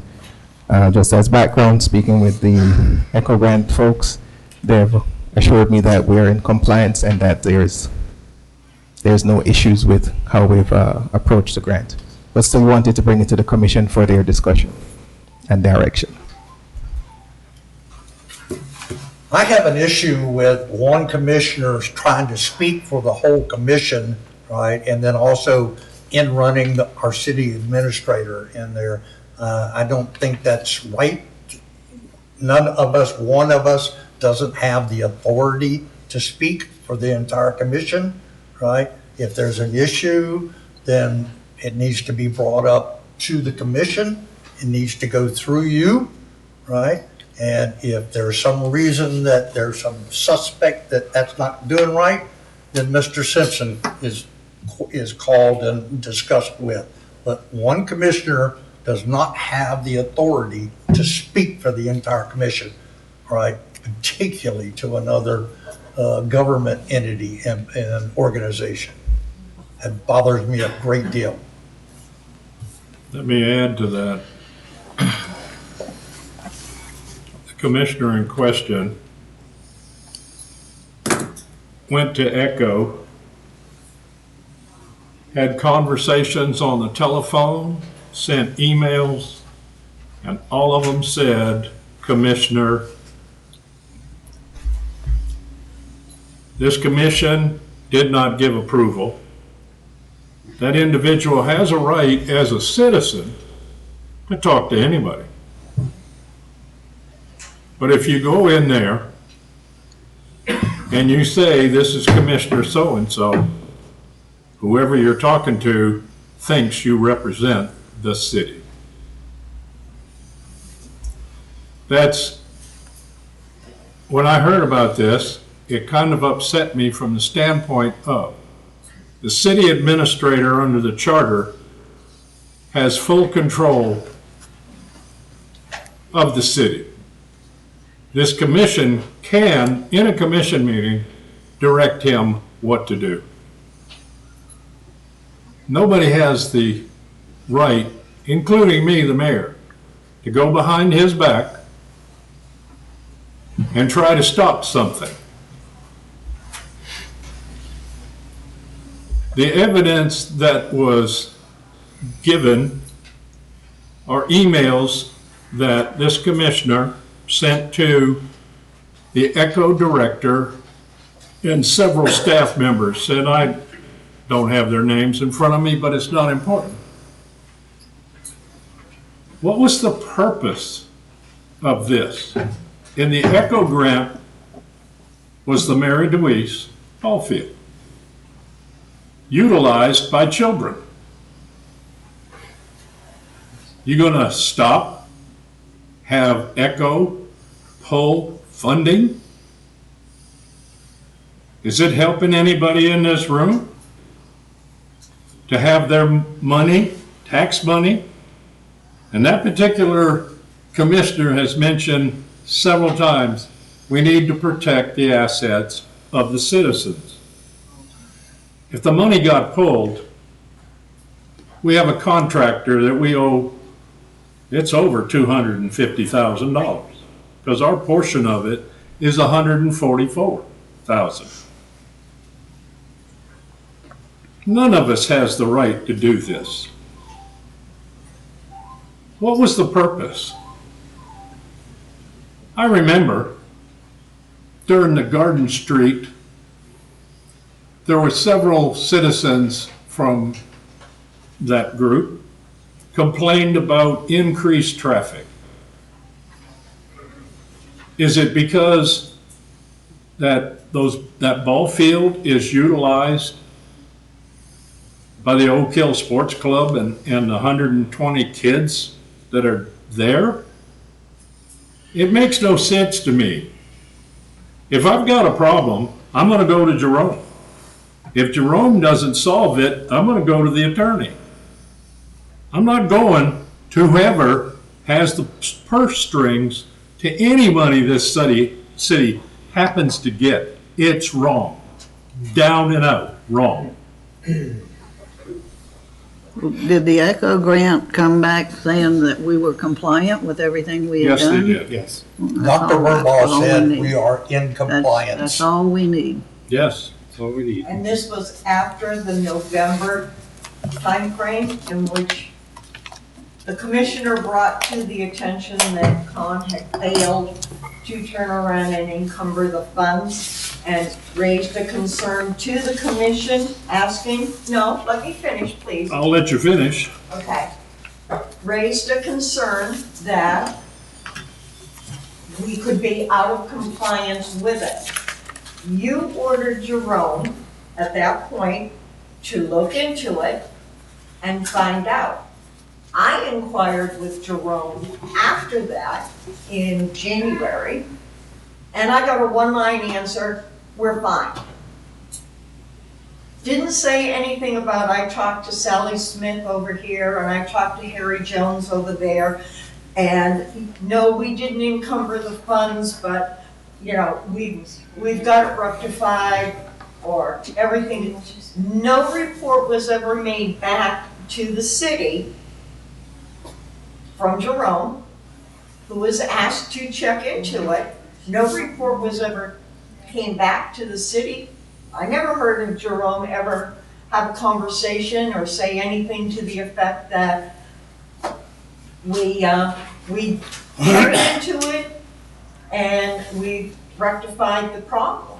I didn't think we asked him to write a You report. most certainly You did. definitely We asked him to check absolutely. into it, that's all. The mayor did. And he did. November The mayor 13th. specifically asked him to check into it and find out. Right. So that's what he did. That's what he did. No, he But he didn't. has never come back to this commission and reported to this commission who he talked to, when he talked to him, what the issue was, how it was resolved, or anything else.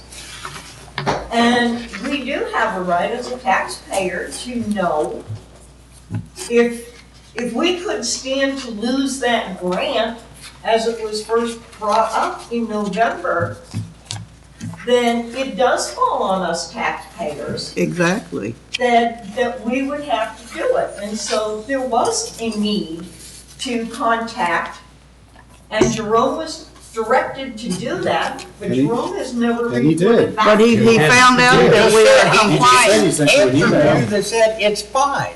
Is that not a compliance?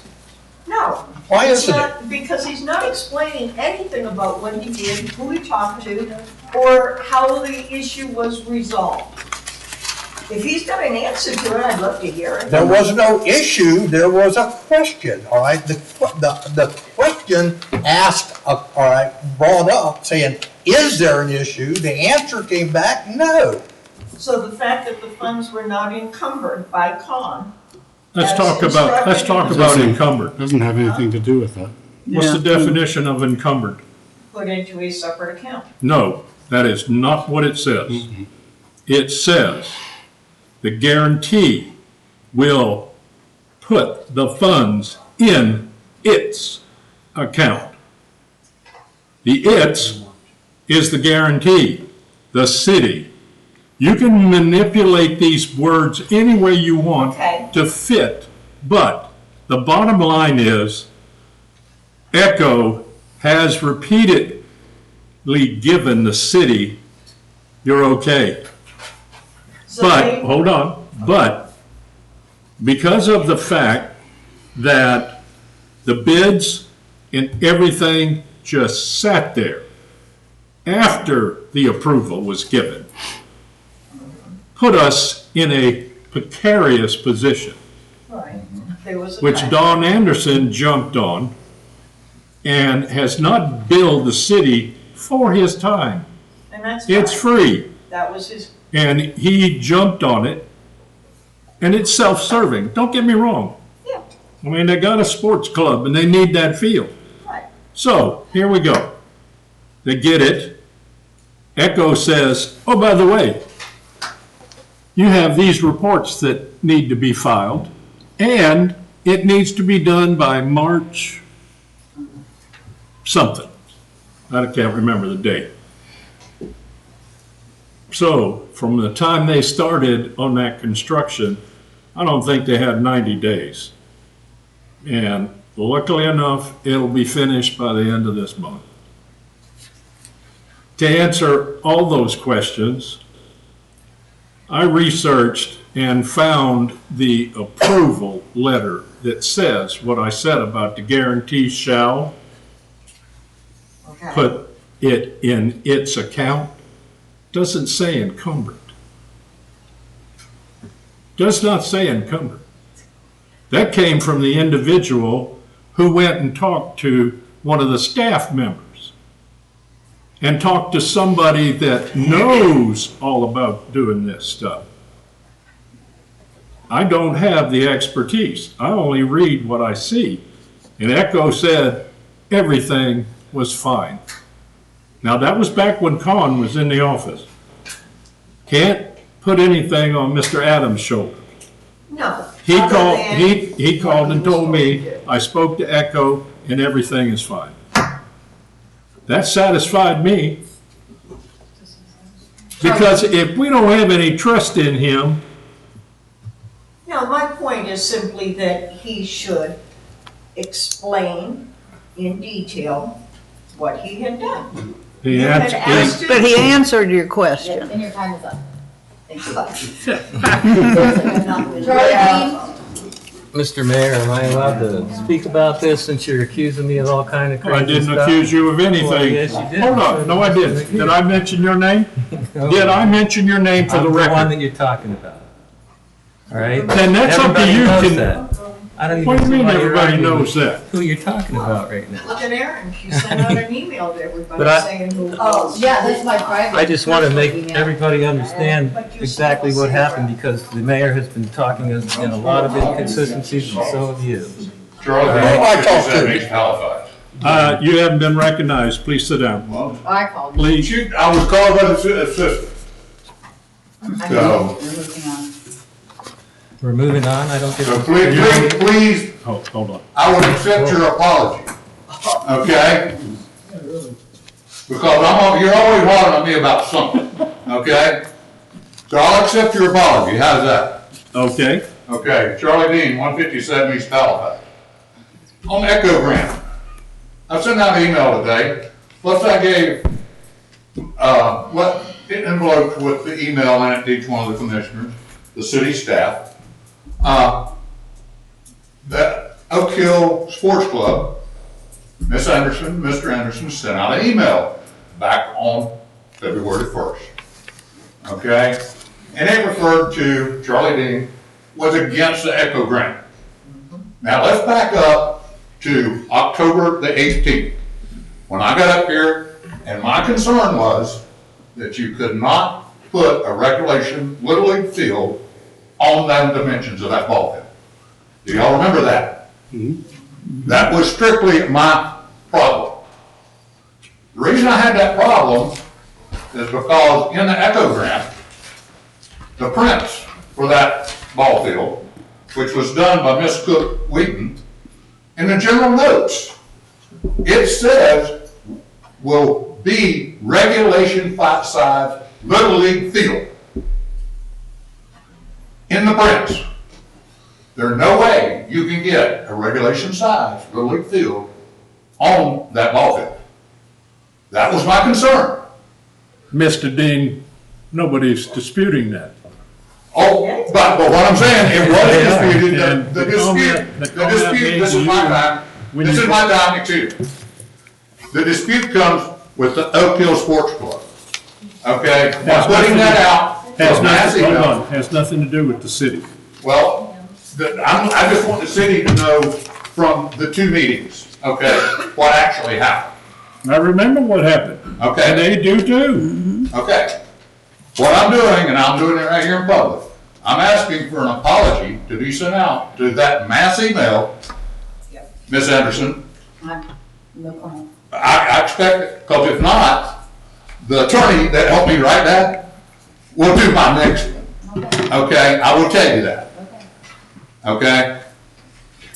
And I'll let you know that too. I mean, because you shouldn't be involved. Because it's not a city, it's not a city matter. That's what they just told me. I'm not involved. Right, that's exactly right. So what are you Thank telling me? Thank you, Charlie. Okay.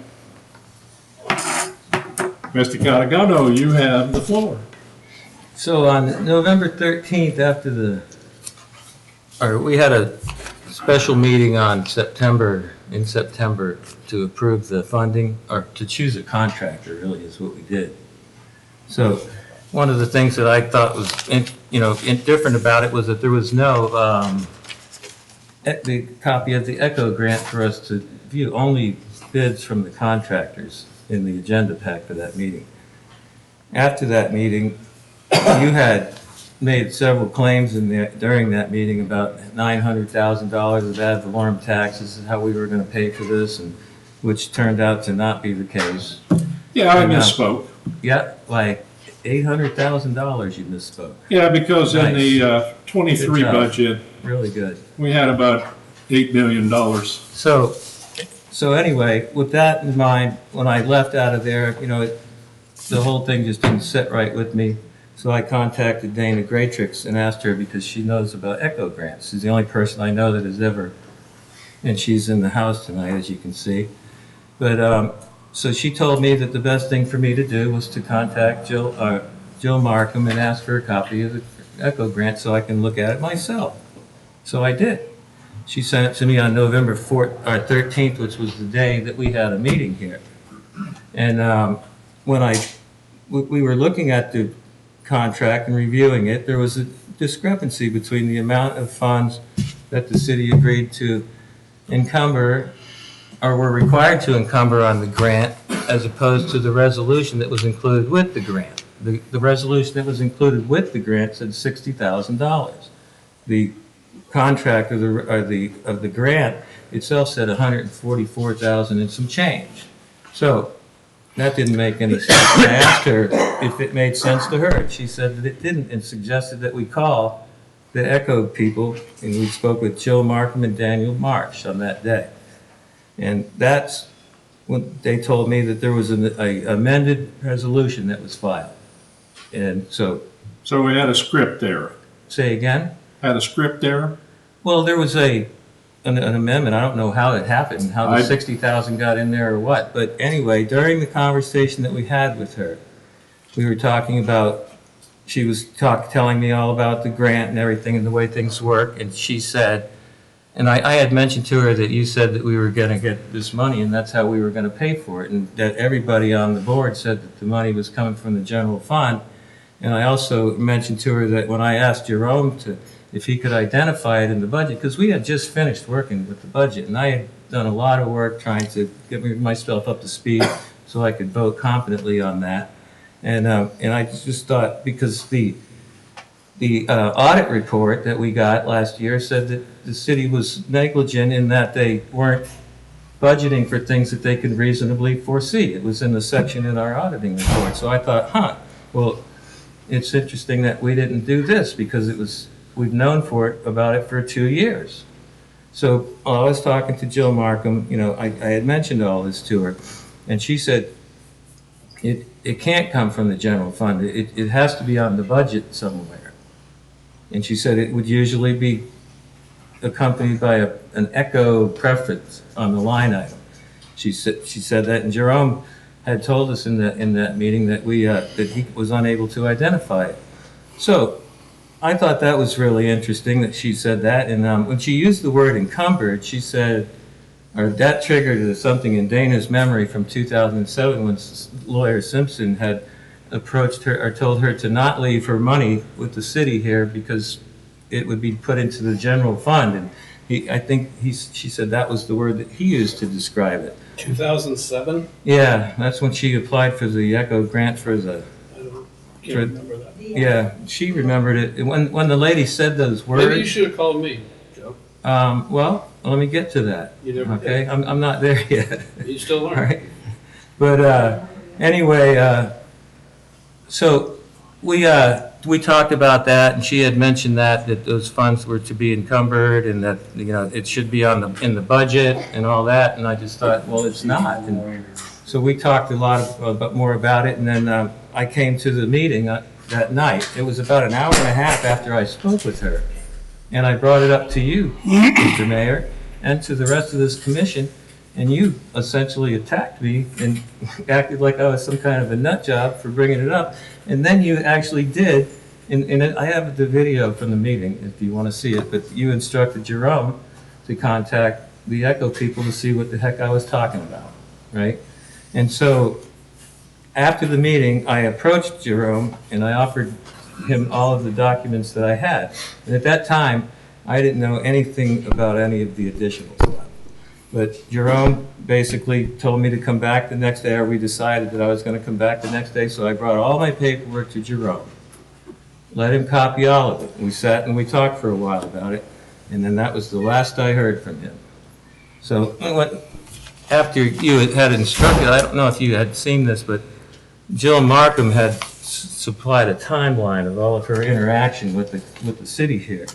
And if you'll notice it, on the 13th is when she says I contacted her, and on the 14th, Aaron Anderson emailed a request for an extension grant. And that's the only contact in here with the city in that time frame. There's no call from Jerome that's listed on here or anything like that.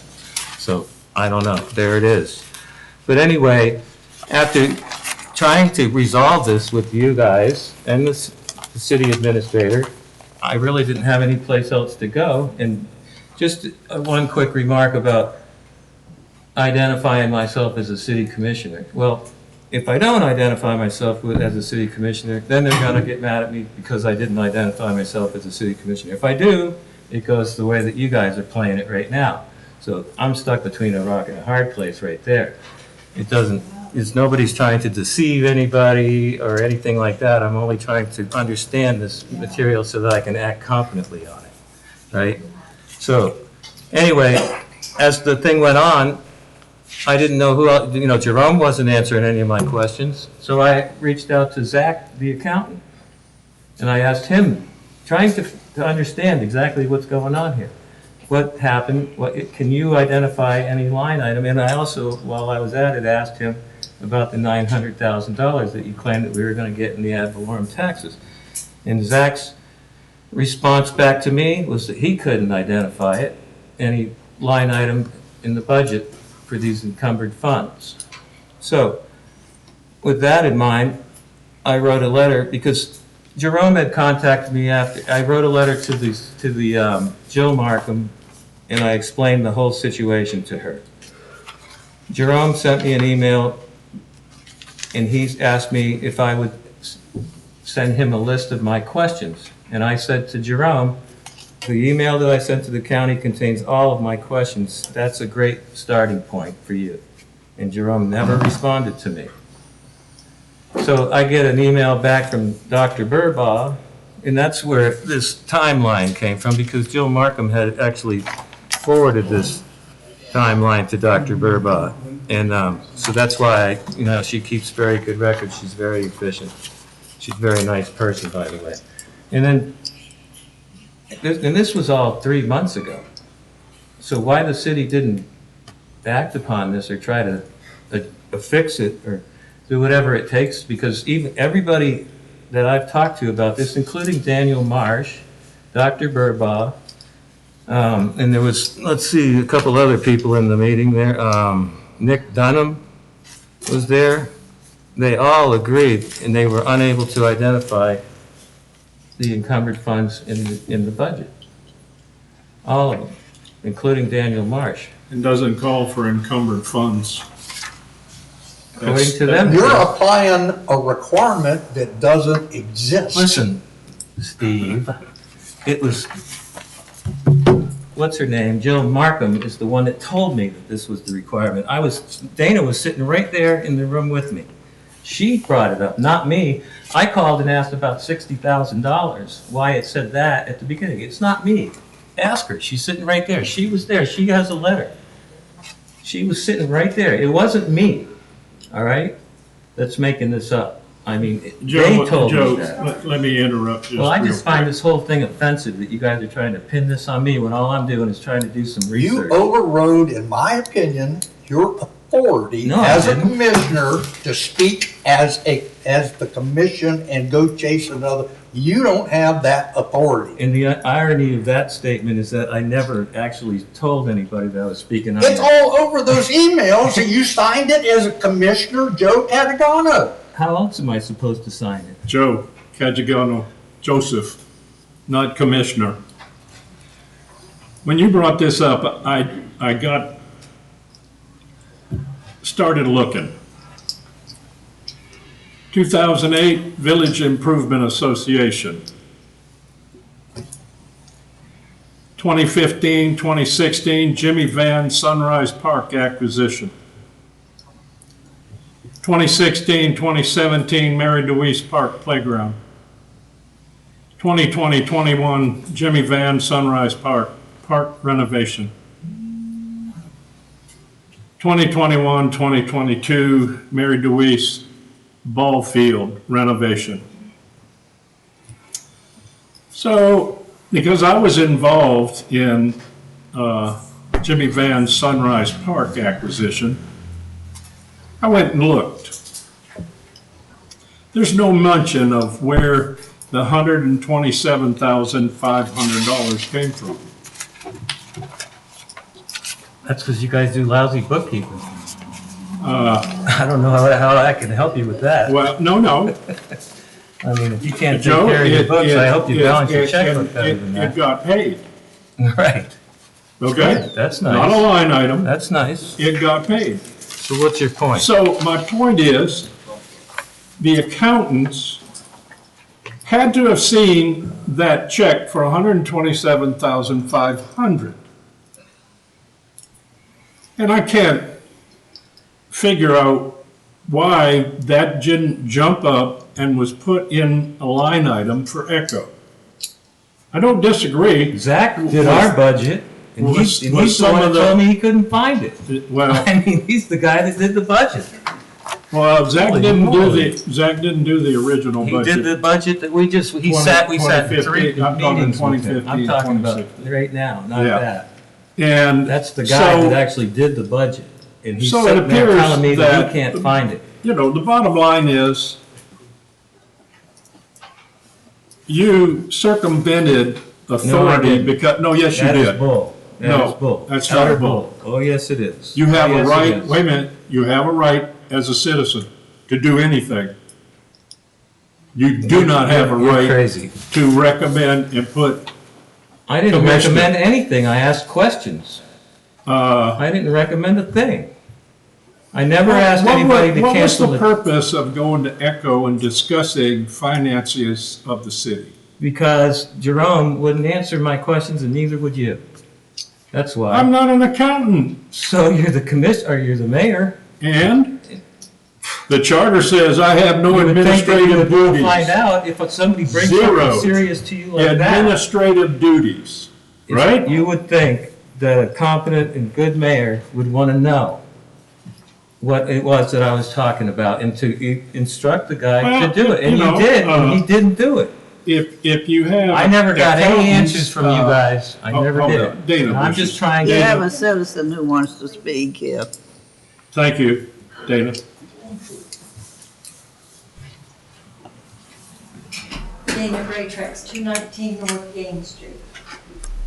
You are all intelligent leaders. I'm just asking that you listen to information that's truth and gathered and accept the fact that maybe there was something we could have done differently, and let's go to the truth instead of disrespecting and calling each other out. Work together. That's why we elect you to represent us. And if you listen to each other and there is a question, then instead of jumping on the person who asked the question or who spent the time to try to get an answer of truth, this is important. This is money that has been given by Volusia County to this city. And I don't want to see anything keep it from coming our way. We benefit from this money in many ways. And if we would learn to work together and listen and respect one another instead of calling each other out, please, our city would go much farther and accomplish much more. There was a requirement, and I worked with Mr. Simpson in the very first ECHO grant we ever got, and it was extremely important. As a matter of fact, he instructed me all the way that we could not take the $35,000 gift from my Korean friend and leave it in the city account because it could be spent for anything. It had to be encumbered in a separate account. I don't know if you recall this or not, but that's the reason you said to me, I have just. I think that was the person, the guy who was given the city money. And I said the donation needed to be earmarked for a particular purpose, and then the city would put that in restricted reserves or But let me tell you what you did. What you said to me is that we need to have a nonprofit. So that's how the Oak Hill Community Trust was born. You had just done the Orange Days. No, and we, South Dakota. yeah, okay. So we had And that was just to make sure, established. well, the reason we did that is to make sure that people could get a tax deduction when they gave money to the city, because I think that was an issue with your individual. He wanted to make sure he got a tax deduction. So it had to be to a charitable This was a entity. Korean ambassador. Well, you pay, corner people pay taxes there.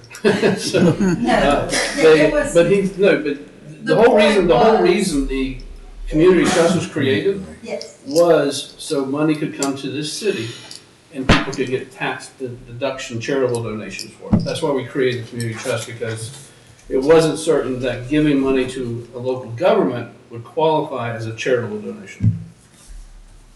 The community trust applied for the ECHO grant together with the city. All I'm saying is, let's just do what's best for the city, and if there's a budget question where some money should be, then let's look at it, and let's work together to get some honest answers, instead of try to defend something that really doesn't need a defense. It just needs to look at it carefully, find some answers, and move forward. You're here. Volusia County ECHO Grants in Aid Agreement. Item 10, the guarantee shall have all matching funds on deposit in its account, not encumbered, not separate. We can play with the words and make it fit. Okay. But here, the bottom line is, yeah, this commission gave me permission when we didn't have an administrator to fill that position. And everything I did, I came back and told this commission. This didn't happen in this ECHO thing. Now, I have a nagging question. What was the purpose? What was your goal in doing this? Let me answer you. My goal was to understand the process of this. And here's the portion of the manual for applying for a grant. And it says in here that the funds are supposed to be encumbered. But the bigger picture here. But that's not what the agreement says, Joe. That's a pamphlet. I held this up in the meeting with them last Monday and asked them about this, and they all agreed with me. Just so you know, when I handed our budget to Daniel Marsh, who, before he took it from me, actually told me that he was a county budget guy, or before that, and he was an expert at budgets. So I handed him this, and I said, can you identify the funds in this budget? And he looked through, and he looked through this, and he looked through it so quickly that I didn't really think that he looked at it. But while we were talking about that, I mentioned to him that it was he asked me, he goes, so where are the funds going to come from? He said, from your reserve funds? And I said, yeah, I guess so. I said, it's the only place left to go, but I said, that's not even reflected in this budget. I said, there's no item for, to know even how much we have in our reserve funds, and I told him that you had mentioned in a couple of meetings that it was about $1.5 million. And he comes back, the way I know that he skimmed this, it was amazing speed. He skimmed through this thing, and he looks at me and he says, well, I don't see any indication of the encumbered funds or a line item referencing the ECHO grant, and I don't see anything in here about how much you have in your city's reserve funds. What I do see is that you took $70,000 out of your reserve funds to balance this budget. And when he said that to me, I was just highly impressed because he really did read the whole thing that quick. But as I was going through this process of trying to learn and understand how our city finances work, one of the things that was brought to my attention was that it's not only grant money. It's whenever we approve funding for anything that it should go and become encumbered so it's not spent on something else.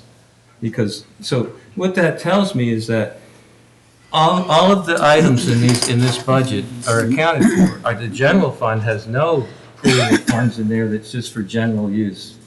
Everything in there is literally a line item. There's no money in that. So why you guys would tell me that at that meeting?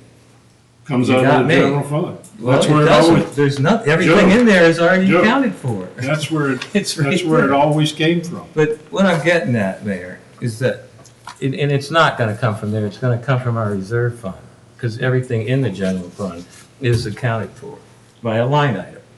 But what this guy told me though. Okay, everything's accounted for. Oh, the tractor needs a new motor. Oh, there's only 5,000 for streets and roads. Where's the other 70,000 coming from? From the reserve fund. No, doesn't come out of the reserve. Unless you want to take something off of, something out of the general fund. You moved money around. No, really and If truly. you move money around in this Joe, budget, you're gonna leave something not being. I'm telling you that's how earmarked. how it was done before. I'm not saying it's right. I'm just saying this is how it operated on every one of those grants. Right. The same thing. So Can I tell you exactly where that money came from? No, I can't. And I'm not trying to. What I'm trying to say to you in all of this mess, this is where this should be resolved.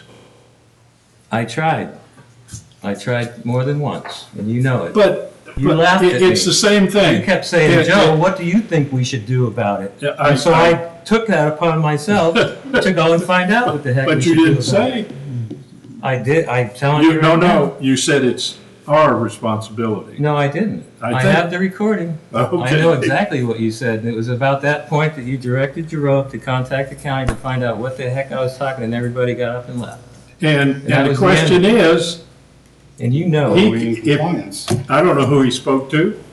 Doesn't matter to me. it's not in the I got a timeline. response saying Echo was fine with everything they had. Echo's not fine with everything that you have. We just got an email from Dr. Bobo I got that the same said thing. we're in compliance. I sat in a Everything's meeting with okay. Dr. Burbach on Monday. January I know the that 10th, email. You don't have to yell at me, 6:44. Steve. For Christ's sakes, I'm sitting right here. I'm sorry, my hearing is bad. Please. I talk louder than I should. Yeah, I you do. apologize. Yeah, you do. Steve, I'm the same way. I'm a machine gunner and I It's talk loud. my ears, I can't hear, so I do talk What I was loud. I'm getting sorry. at, Mayor, was that the city should encumber every fund that they approve funds for, all the money, because what ends up happening is that you don't actually know how much you have in your reserve fund because you already promised funds for all of these other things.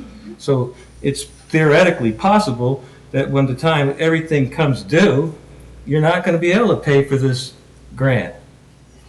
Well, it's possible. There's another way to look at Can I say this. something there? Yes, You know, I'm sorry.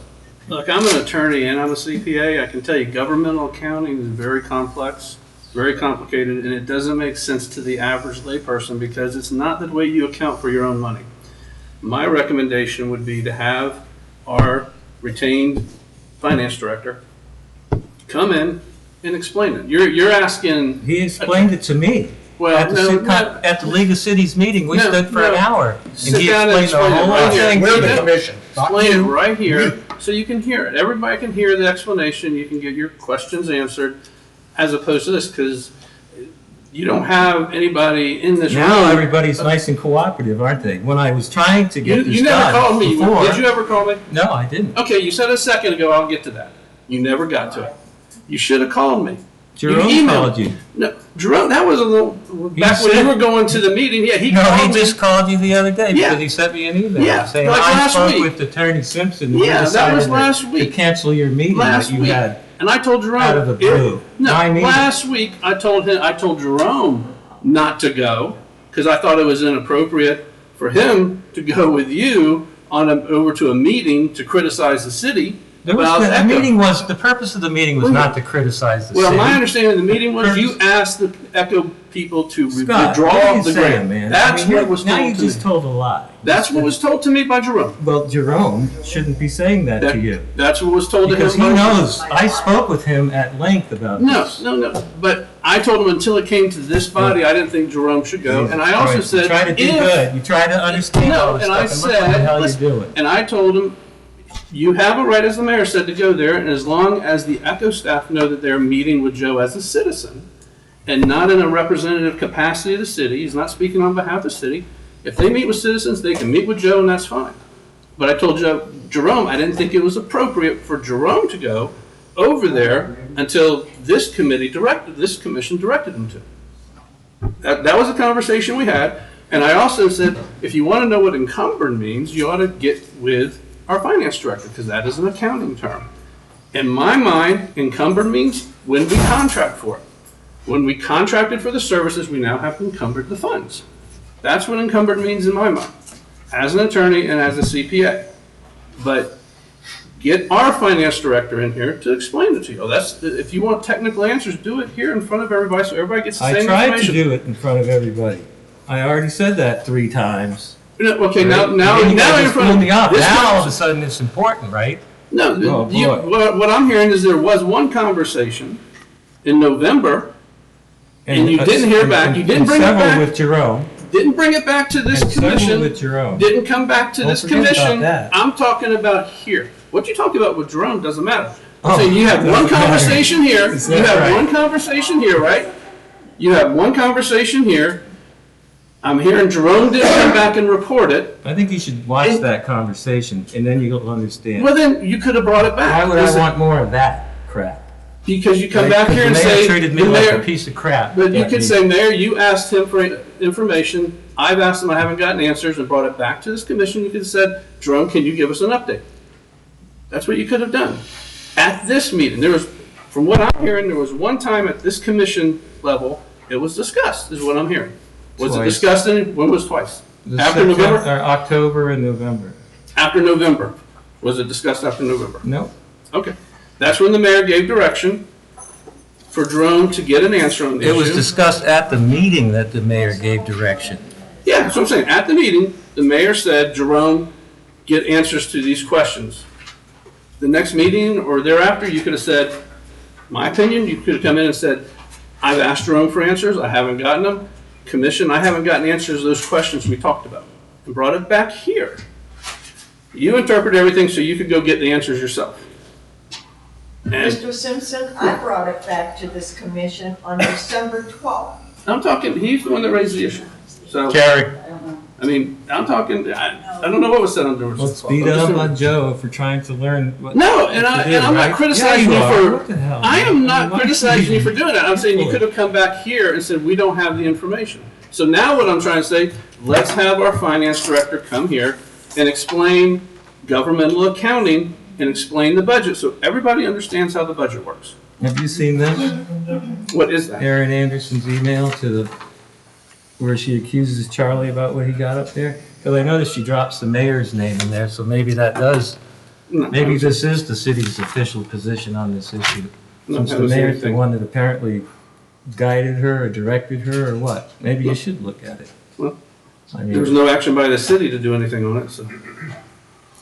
they sure did jump all over Hey, Joe. Charlie and me, didn't you? Just like you. I have no control over you. I don't have any control over her. But Right. my advice But is, you want get the the mayor- finance director to come here and explain the mayor Owensville County to you. To let us know that this could be a problem for the Echo Grant and the future of the club?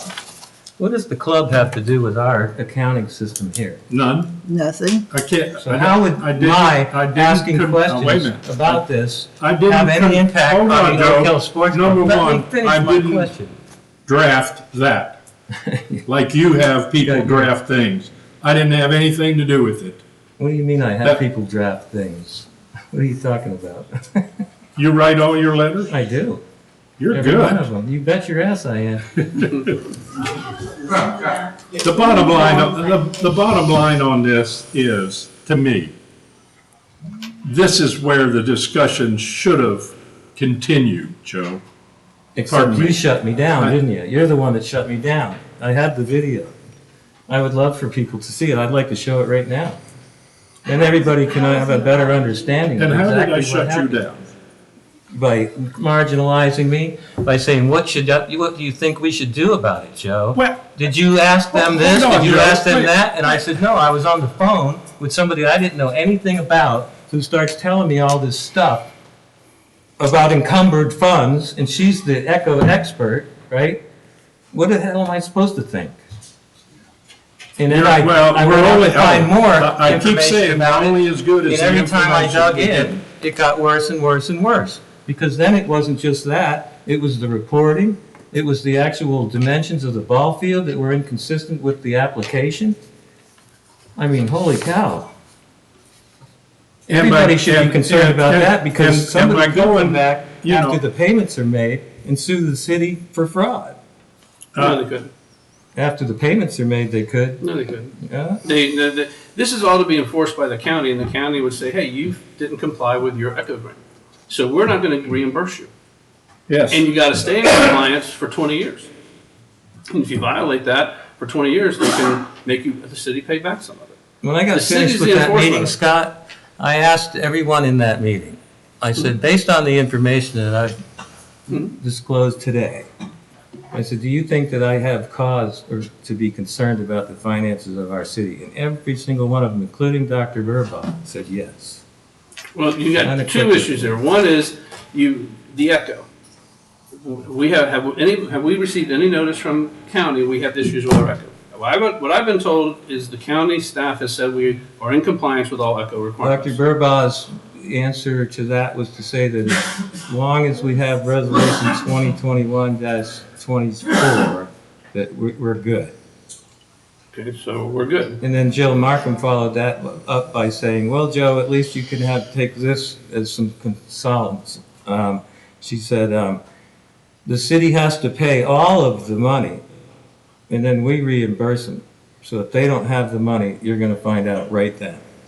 True. Is what she told me. Okay, but for Echo, we're in compliance.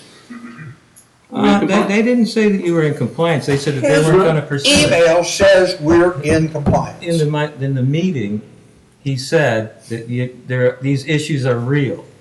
But we weren't privy to the First meeting. of all, you don't apply for a grant saying that a ball field's something that it's not. His email And I brought it of up to 10 him. January I 6:44 read said it, he's Steve. Oh my satisfied with the God. progress Oh to my God. Here we date. go Project currently in compliance with Echo Grant requirements. That's Dr. Burbaugh's 10 January statement. Right, that he wrote it to me. If you remember correctly. Okay. But So I'm what telling are you different with? Why do you keep saying we're not? Because he told me that in the Monday's meeting. He agreed with me that everything that I brought to them was real, and it was wrong. It's just that they So had that no email was interest. written after the Monday meeting? No, it was written before the Monday meeting. I thought I said it was February 10th. Then it might not be the one that I'm thinking of. What date said the email?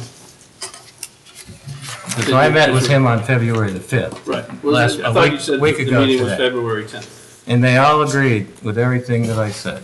Nobody. But you were said- just reading the email there. Steve. It was the meeting. January the 10th.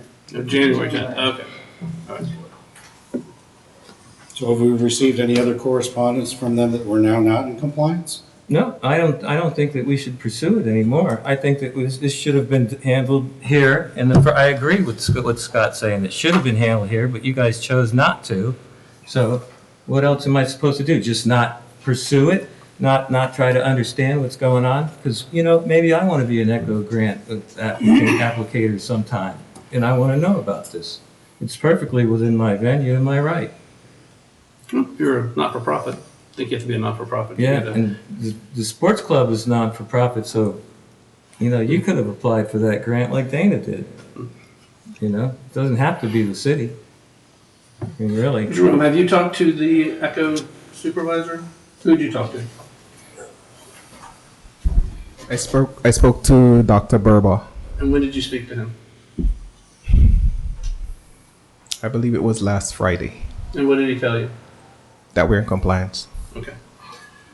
So now, you do have, now, that is you set aside, now we're talking about, you have concerns about how our budgeting is done.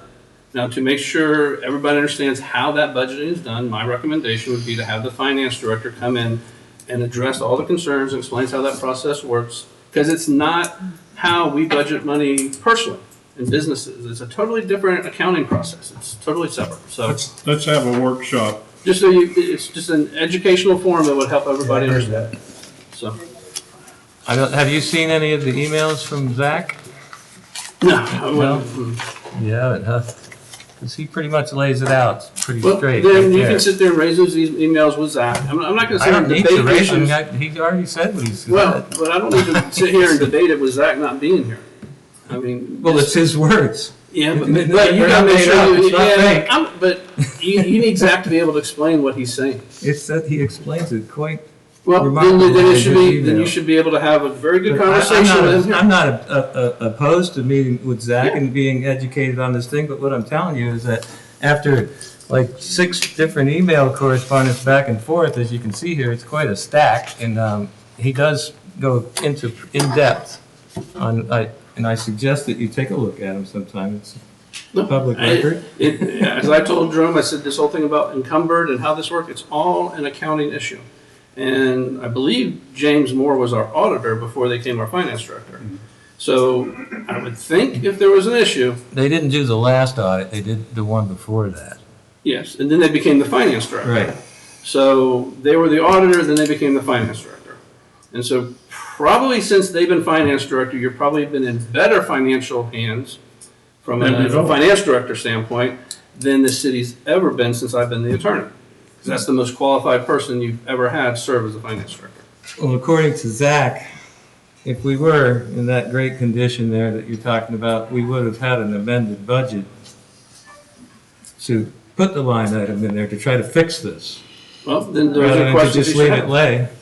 And those are things that should be discussed. I can But only- that's why if he recommended it, I'm saying Zach you're in good financial hands with Zach. And And James the Moore. county also agreed that they thought that James Moore was a top-notch. Yeah, company. they're top So notch. nobody's So- arguing that. So, and James Moore put together that budget, They did. okay? And so that he it's should not be in able to- there. How he missed that, and the reason why he missed it was because it's not even written down anywhere that he Well, looks. There should be something, I don't know, Carrie probably could answer better than that. No, 'cause she's- Zach could probably answer it the best. None of the issues that we've approved since I've been a commissioner, none of them, including like $65,000 worth of plastic playground equipment, none of that has been earmarked on our budget, none of it. Then that should be discussed with the Not finance only director. is it 144,000. Joe, you're making points that it doesn't matter right now. I'm just telling you. It we matters need to find- absolutely to me. But do it in Don't front tell of me the what matters finance to me. director. This Do it in all front- matters to me. I'm getting attacked from all sides No, here. I'm not attacking You know you. what? That matters to me. I'm not Scott. attacking you. I'm It saying matters to have me. the conversation You got in him front of the screaming in my finance ear, director. him lying. You're screaming at me. Because you're not listening to me. I'm saying I have hear that him. How about a conversation point of order? in front of the finance Mr. Mayor. director. That's who would help here and address Yes, all these issues. Mr. Adams. Just to try to bring things back on track for a little bit here. I've been in contact with our finance director, James Moore and company. I'm trying to schedule a date for them to come to our commission to give like an overview of what they've done so far and answer any questions that we have. As far as an amended budget, I did ask him about that too, as far as when we do an amended budget. And he said it's normally something that you do at the end of the year because throughout the year, you're doing your business, you're getting money in, you're spending money. You try to see where the variances are. Things might shake out to be the same, and you don't need to do an amended budget. So rather than do an amended budget in the middle of the year when it might not be necessary, he said it would be best to do it at the end of the year. Past administrator did amended budgets middle of the city year. That's what he recommended. So I'm just passing along what he said. I think we need a workshop. Yep. I'll definitely get with him and see when we can have something sooner rather than later. Okay, very good. Ms. Dickey, you have something to say? Old business. Oh, excuse me. You're up. Unless you let me come on, I'm sorry. You're up, Vicki. Go, Vicki. It's been a while. Vicki Smothers, 263 Randall Avenue. I used to be involved quite a bit with the city because I lived in Indian, I still live in Indian Harbor Estates, and was president of the association, which is kind of dissolving because people are no longer interested in our association. So I kind of quit going to these meetings.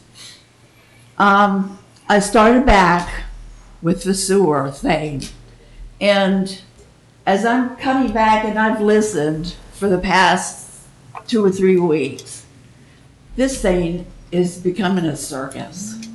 This is ridiculous. The bickering, the fighting, the arguing, the people coming up saying this and saying that, and constantly coming up and having to say article this, resolution this. Why are we nitpicking stuff so much and trying to destroy instead of uniting? Erin and her husband lived right next door to me. Now they live right next door to me. I know when they started that club for those children, they spent hours and hours and hours and a lot of their own money doing that part for those kids. And you've got a few people in here that are trying to tear it down. Just because of maybe one little tiny thing is wrong, okay, it's wrong. Either make it right, but don't sit here and destroy something that is built for these kids. What are you going to do to these 150 kids that want to play? That's built for them. They're learning. I've got 3 sons, 3 grown sons and grandchildren that have started there and played baseball. Don't take it away from these kids. These people have worked hard.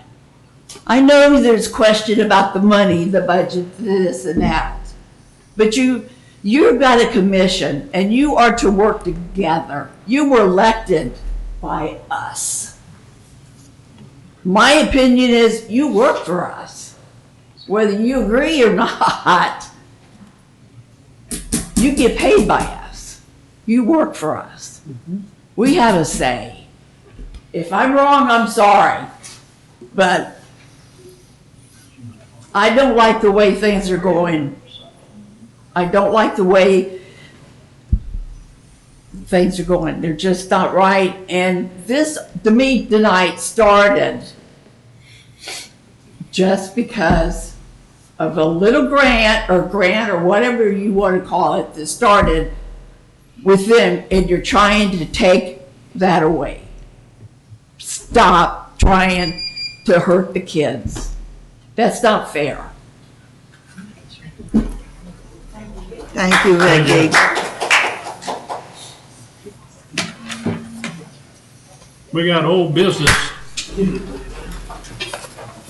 Interlocal agreement with NGO Yes. for online permit system. Yes, Mr. Mayor, if you'll permit me just one quick minute. You got it. I'd like to say that since I've been here, I've been doing nothing but my best for this city.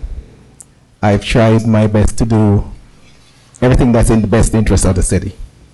There's no reason for me to do anything that would cause any harm to the city. I have nothing to gain. I'm very committed to doing my best. Otherwise, I wouldn't be driving an hour and a half each way every day to be here.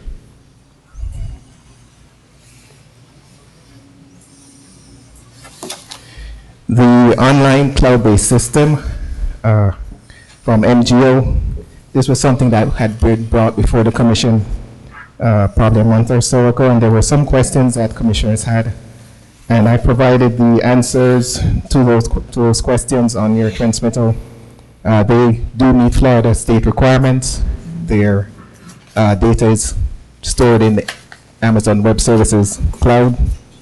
The billing frequency, they say, can be whatever we would like it to be, whether that be monthly, bi-monthly, quarterly, yearly.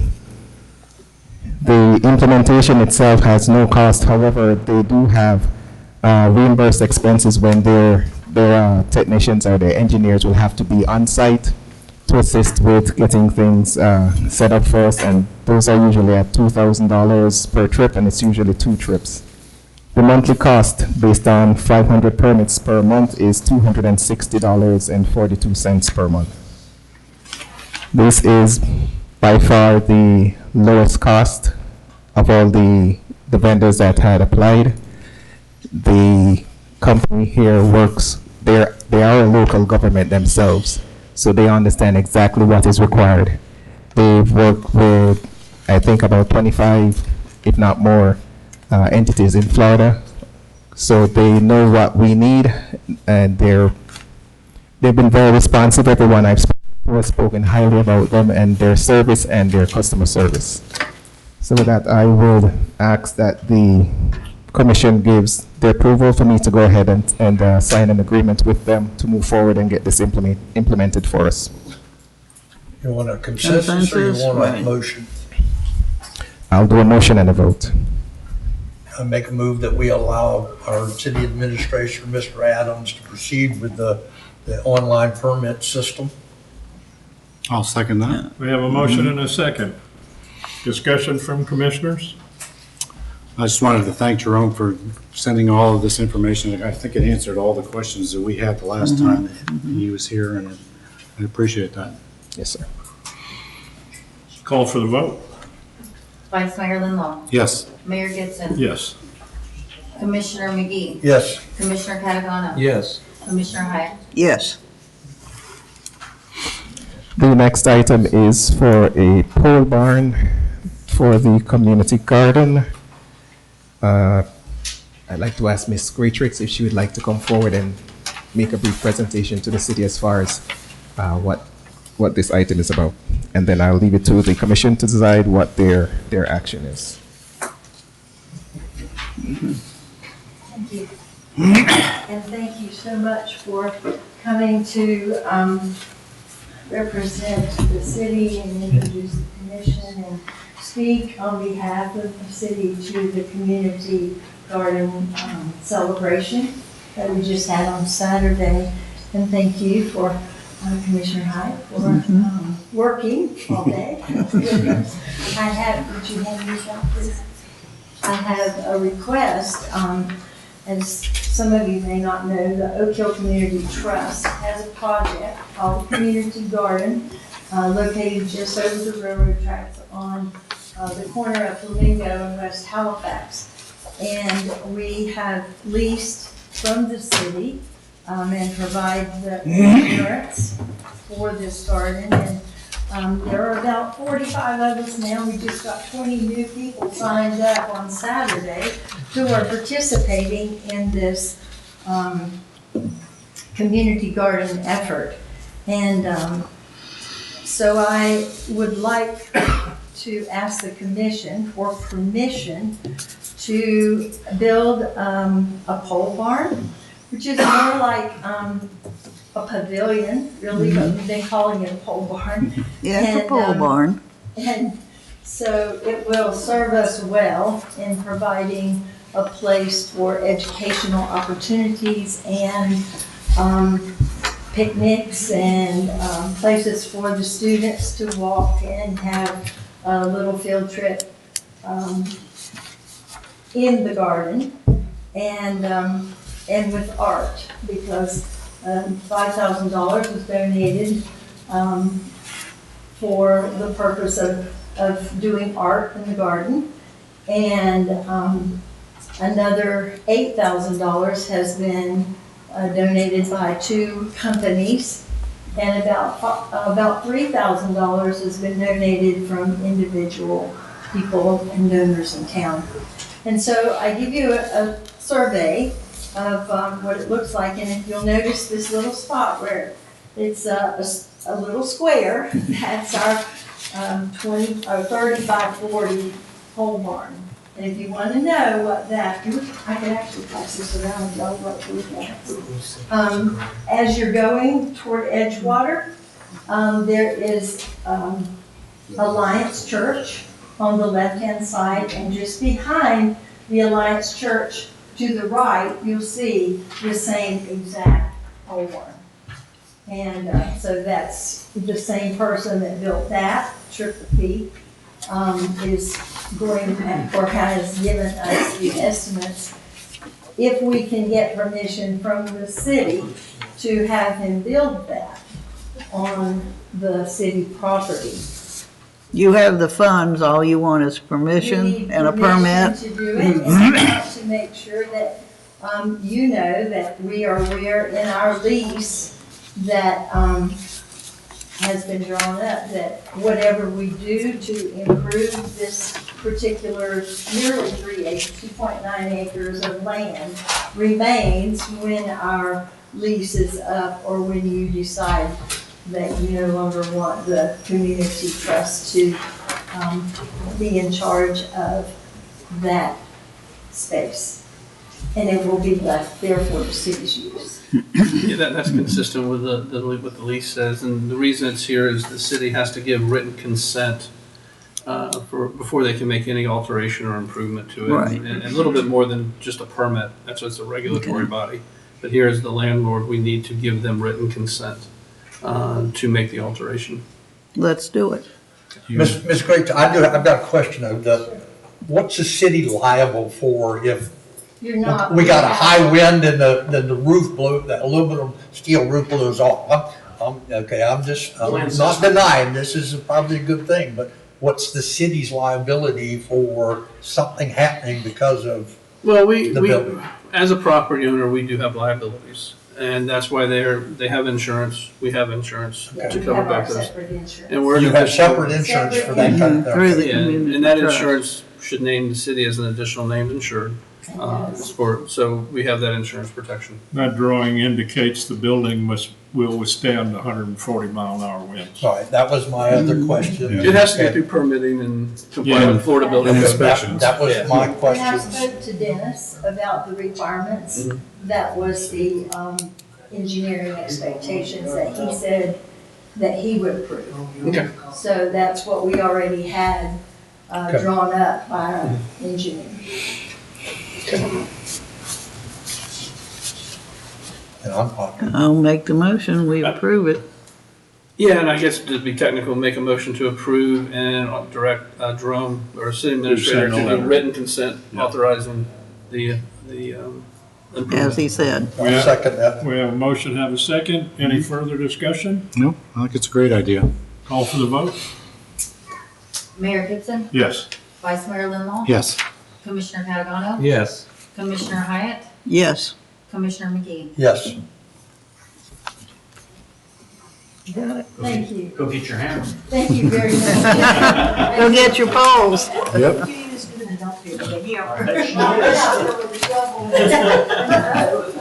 Okay. Boards and committees. Oh, we got one more. Oh, yeah, Yeah, the waterfront board. the waterfront. Yes, Wants to Mr. crank Mayor, up. Commissioners, I was approached by Brandon King from the Waterfront Committee, wanting to have the committee reactivated to pursue some other interests and activities within the city. I was hoping he would be here today so he could elaborate more, but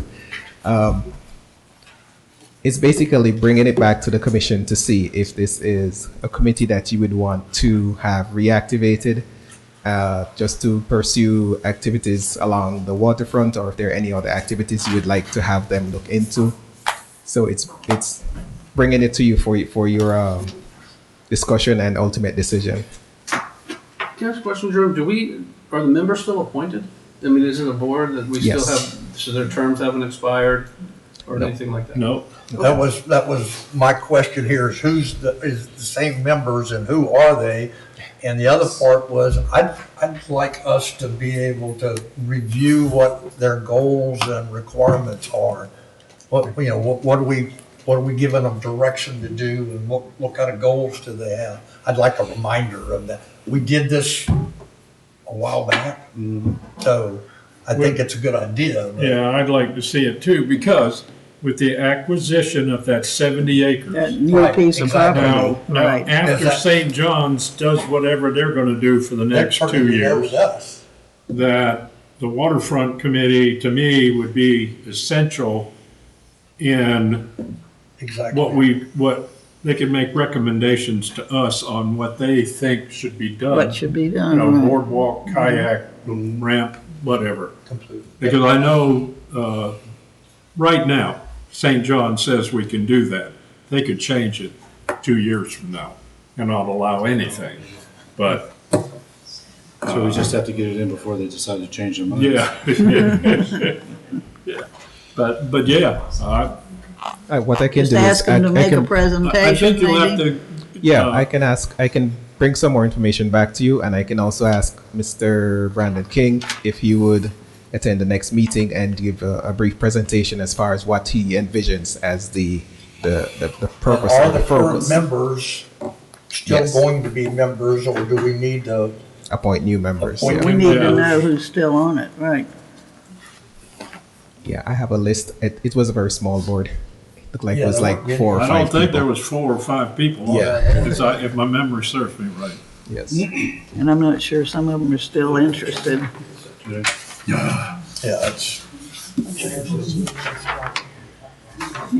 Let's see what they want to do. They can make a presentation. That's all I had, sir. Public Works, Now, we'll make it quick. Economic development. please don't ask for any money. Oh, good. Sorry, Economic Development wanted to speak. Sorry, sir. You're supposed to be up now. You go ahead. You're right. You're standing. Come on. All right. Short and sweet.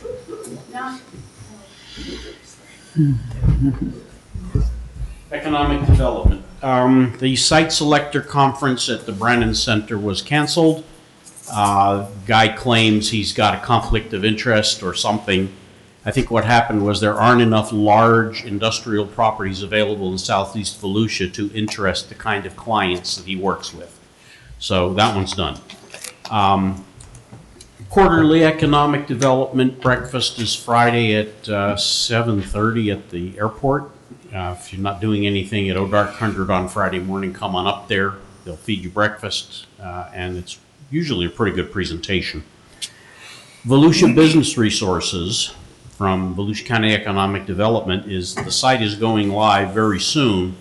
It is a one-stop shop for information for people looking to establish or expand businesses in Volusia County. Segments on permitting, corporate structures, tax compliance, zoning, contacts, so forth and so on. I'll have more information in a few days. Now, Jim Cameron asked me before he left, what's the Wi-Fi password here? And I had to say something which I don't say often and disturbed me greatly to have to say it. The answer was, I don't know, but I'm going to find out. And I would suggest that perhaps we could post it right up there, turn off your cell phones. And the last item is if we're going to upgrade the security system here, you're going to have a bunch of surplus equipment. My question is, do you want me to bid on city surplus, or should I just drag that stuff away? You decide. See what I Dr. think that's governed by our purchasing regulations. Okay. So you can look in there. All right, Addresses I mean, there's personal not a property. lot of value there, so. Yeah, I think it addresses it's a $10,000, but they have to do over 10,000. Oh, or no, under this 10,000. is probably worth $50 as e-waste. Okay, and I think that's up to the administrator to Okay. decide, but you can, it's in the purchasing guidelines. Okay.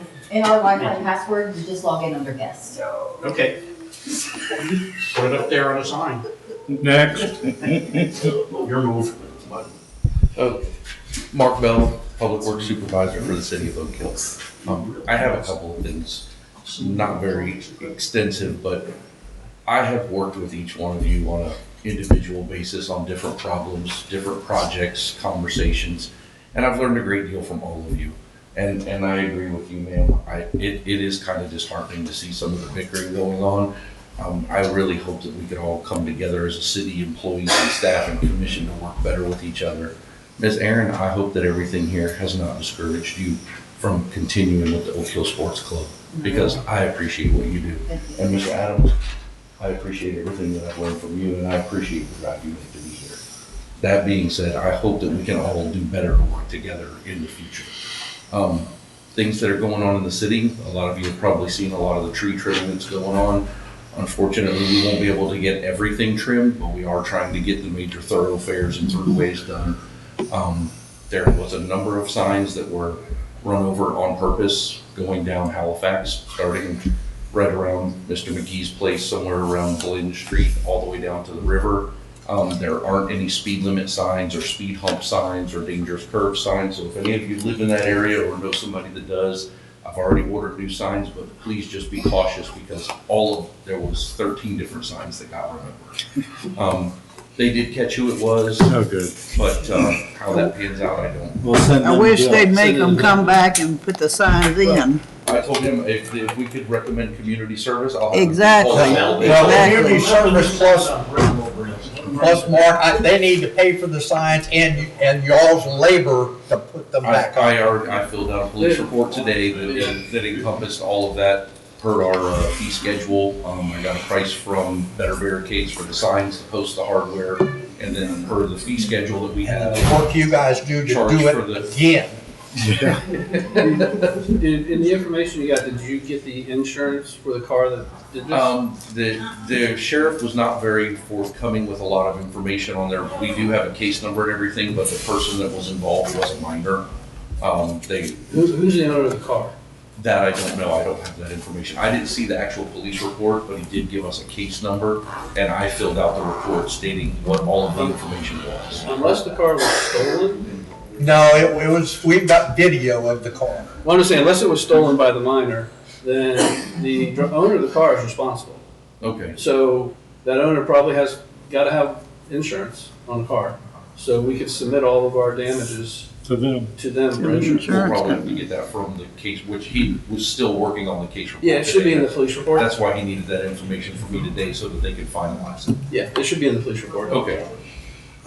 And the other thing is, the Mary Louise ball field is nearing completion. We got the electrical problems there solved.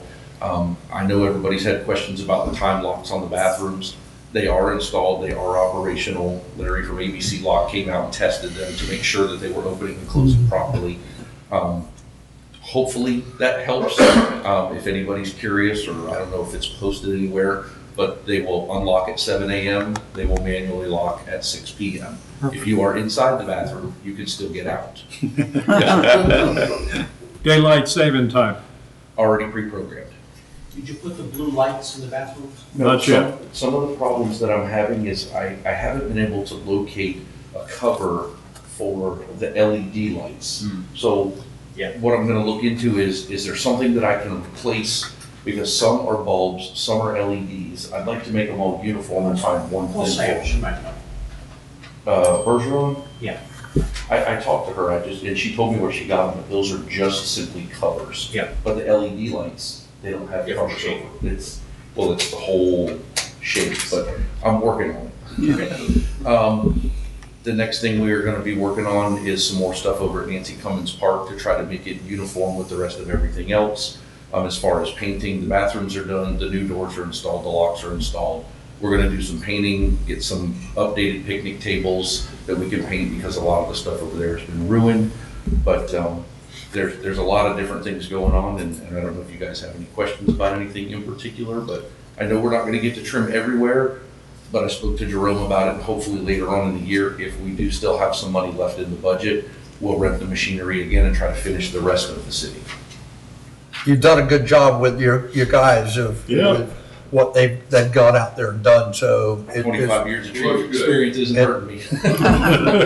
They've done a lot of work with it. Yeah, we've all three been out there pretty much almost every day. We had a problem with the machine today, which they're bringing a new one tomorrow. We'll have it for a couple more days, but I don't think we're gonna get to everywhere, but I tried to get to the What you've done is high traffic areas.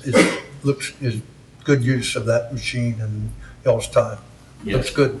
Oh, thank you. I want to thank you again, Mark, for installing the motion light outside Mary Louise I'm Park. still working on the big lights.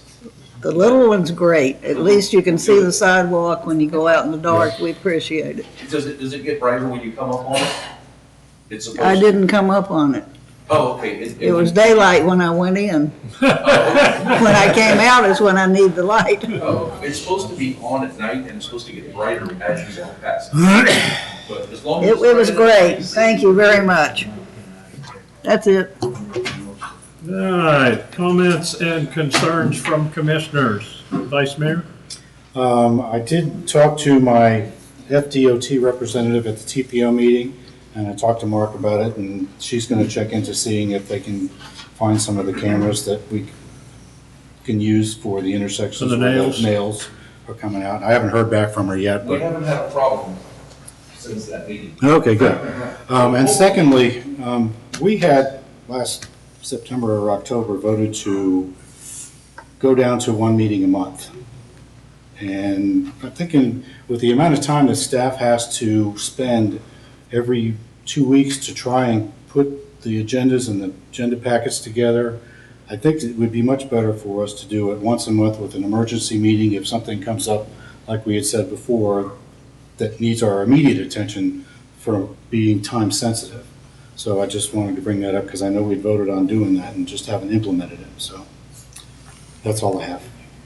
My fear with that is, rather than the meeting running until 9 o'clock, we'll be here till 11. And I have to put in the charter that no commission meeting will go beyond 10 o'clock. So putting it to one meeting. Well, that's what we voted on. Well. So. How many meetings have we been having? We've been having a lot. Yes. I know. And the agenda gets bigger and bigger, not smaller. City's growing. It is. My comment is, it was mentioned that we need to stop all the bickering. In a family, you have bickering. At the end of the day, you have to love everybody, no matter what. Commissioner McGee? Yeah, a couple things. One of the things was that I was gonna follow with Mark talking about 216. I didn't realize that. I knew the guy whoever it was got caught for those signs, but I have video of them purposely pulling up and running over every one of those signs, right? And it was a minor, and it was 2:16 in the morning. That you've got a minor out there driving that car around, doing that kind of crap. So the parents need a wake-up call. Didn't do a world of good for the car either. Wait a did minute, it? Mom and Dad were asleep. Yeah, okay. So, is that right? So, we've got collectively, right, gotta enforce or pass on the safety of our town and our citizens and all of that kind of stuff. Because as Mark was talking about, there's from Glen Street down to River Road now, there are no no speed limit signs, no speed bump signs. No bump warning mowed them signs, all right. down. Zero. Right. They mowed them all down. And they couldn't mow down any old signs. It was all. Oh, yeah, it was all the new stuff. It was, right, and then. Some of them had big loads of concrete on the bottom. Yeah, I mean, it One was did. totally uncalled for, and, One- we I'll tell you which collectively one. need to work together and passing that, the safety of our citizens in our city, all right, we've got to put that foremost in our daily lives and pass it on to our kids and other adults. I use that with quotes, right? Because a lot of them are not using very good judgment, all right? And then my personal opinion on the Oak Hill Sports Club and the contributions, there's 148 kids that are playing ball on that field. The fact that it's not a regulation Little League field is immaterial. We're bringing those kids together. We're getting them off the video games. We're bringing them into playing sports. They're learning about diverse people and other kids. They're learning to get along with one another. They're learning teamwork. Their parents are out there with them. That's nothing but win, win, win, in my opinion. Okay? I second that. I think that what the Oak Hill Sports Club has done to bring that ball playing and sports back to our community, our kids, is outstanding, right? And I'll support that forever, right? My opinion. Mr. Joe? I got an email from Dan Peterkin of Lighthouse Cove. And he had contacted us a few months ago about these fire hydrants that were Yeah. sinking. Yes. And he was wondering, because I guess nobody ever, it got, like, I followed the email chain up for a ways and it got all the way to the county, but then it died. Well, didn't he indicate that he contacted the fire chief? He did, yes. And they went up there and they flow tested the fire hydrants, and only one of them out of the three worked. And if you look at the, I have photographs of it, but I don't. So what they're sunk. I mean, the only thing that you can see is just the very dome part top. of the very Yeah. top. So the firemen had indicated in their emails that they were unable to actually connect to them. And so this is something that he had contacted, and Aaron had sent me, and I think you forwarded me the chain back from the county. And so it made it up a few layers, and then it died. And so they're concerned about the safety of their. Has anybody contacted the fire marshal? So the best I can tell by reviewing the email chain was that the lieutenant here, Right. he At sent the it fire to the station. inspector, to the fire inspector, who made some comments in the, and I wish I could remember their names, but I have. Shane Lemure. Yeah, Shane was the person from here that contacted the next guy. Mark But- Edgel, you talking about? So, huh? Mark Edgel? Yeah, that one sounds more Yeah, like he's- it, he's the one actually. fire The inspector. guy that sent I think was Shane, but They've changed, the gist of it all is that that's kind of just fell by the wayside. And I kind of was wondering about that because, like, if they pursued that and sent that emails to the city and everything, and you had mentioned that they get some kind of a discount on insurance for living like right across the street from us. Yes, So within do 1,000 they have a feet. duty to report that to their Well, insurance here's, company? here's something, that's a gated community. Mm-hmm. It's within our city. How much control we have, I don't know. It's a But- private water system, so I'm The not sure county, who's. the county put the hydrants in. Golden Bay, when that was built, I think they put those hydrants in. I think they were My required question would be right now, do they meet the requirements of today? I would say. And if you can't connect a fire hose to it because it's sunk down, they have to fix Yeah, it. that's the reason. I'm So is asking it, the is question. it, Fire marshal so makes this that is a decision. private road? Yes. Yeah. Private, Yeah. private, That's how it's it died. it's a gated community. Then, I mean, it may be an issue for the HOA to address.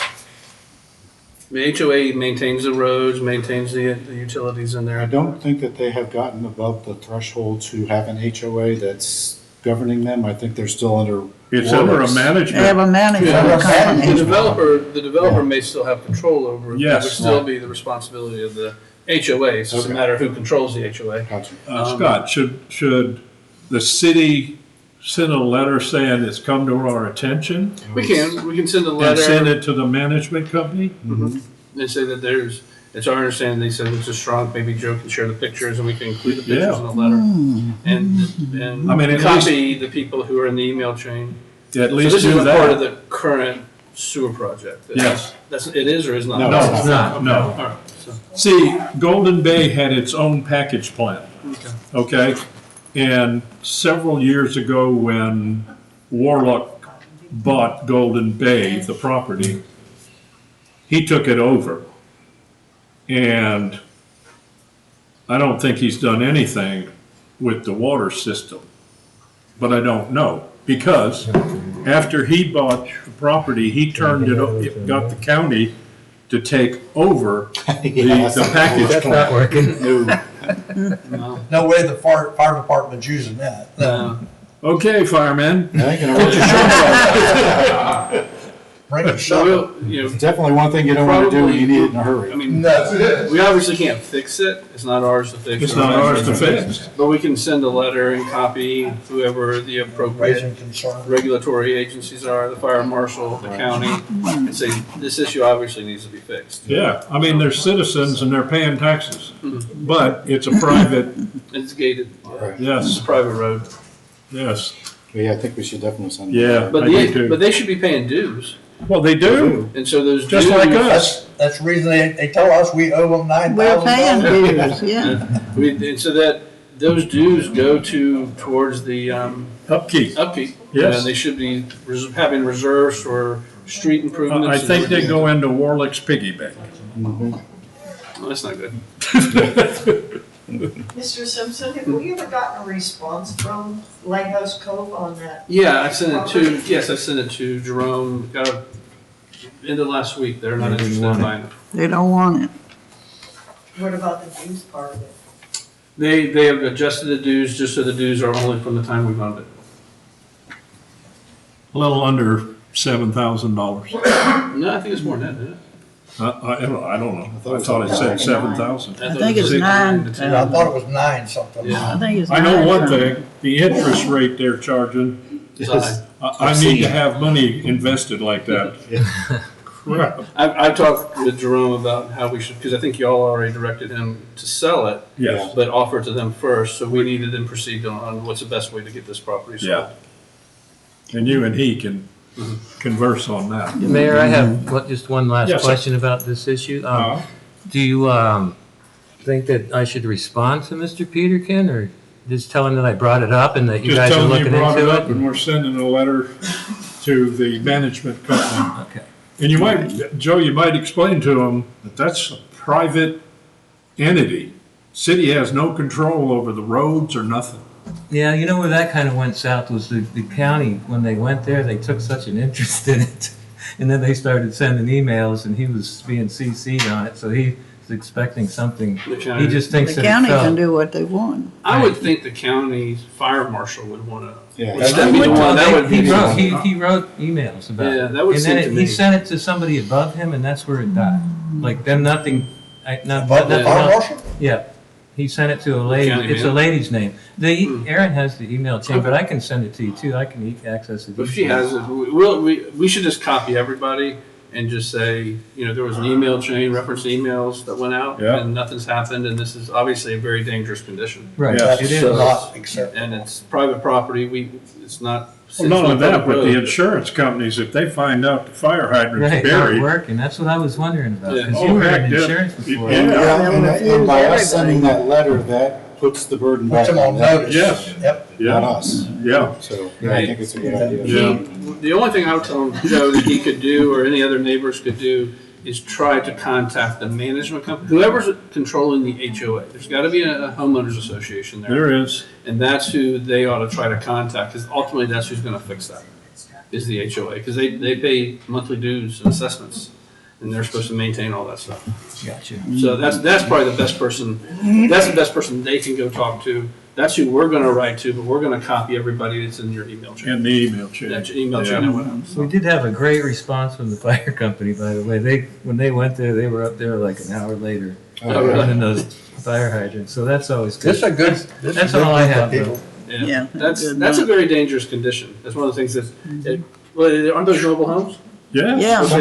Some of those things. Oh, please don't call them mobile homes. Manufactured housing. Okay. Manufactured housing, yeah. No, you'll make those people really upset. Those hydrants weren't down there near Millionaires Row, were they? Navajo. Yeah, but the one that's on the very north end is right, As there's a you wood. come in. Right, it's Cheyenne or something Cheyenne. like that, Navajo, right there on that Somehow it corner could down sink that and not street. break. Well, they're built to be flexed some, but not. Wait a minute, they said 2 of them didn't work. Right, 2 Well, didn't they work. I understand, why wouldn't there be a They didn't leak? open them up because those bonnets are underneath the ground. They would have just washed out the whole They just. the road. It would have been a sinkhole. Yeah, see, I It would have allowed access to them though. It would have allowed access, yeah, for sure. They've blown everything out of the way. We had to get them to do something. Yeah. Yeah, 1,000 gallons a minute is 60 PSI. It's gonna make a big hole real Come quick. on. Miss I'd like to Hyde. make a motion, we let these fine people go home. Oh, Second that. 10 after 9. we have a motion to adjourn and a second. Good evening, everyone. Everyone, be careful going home. Dark out there.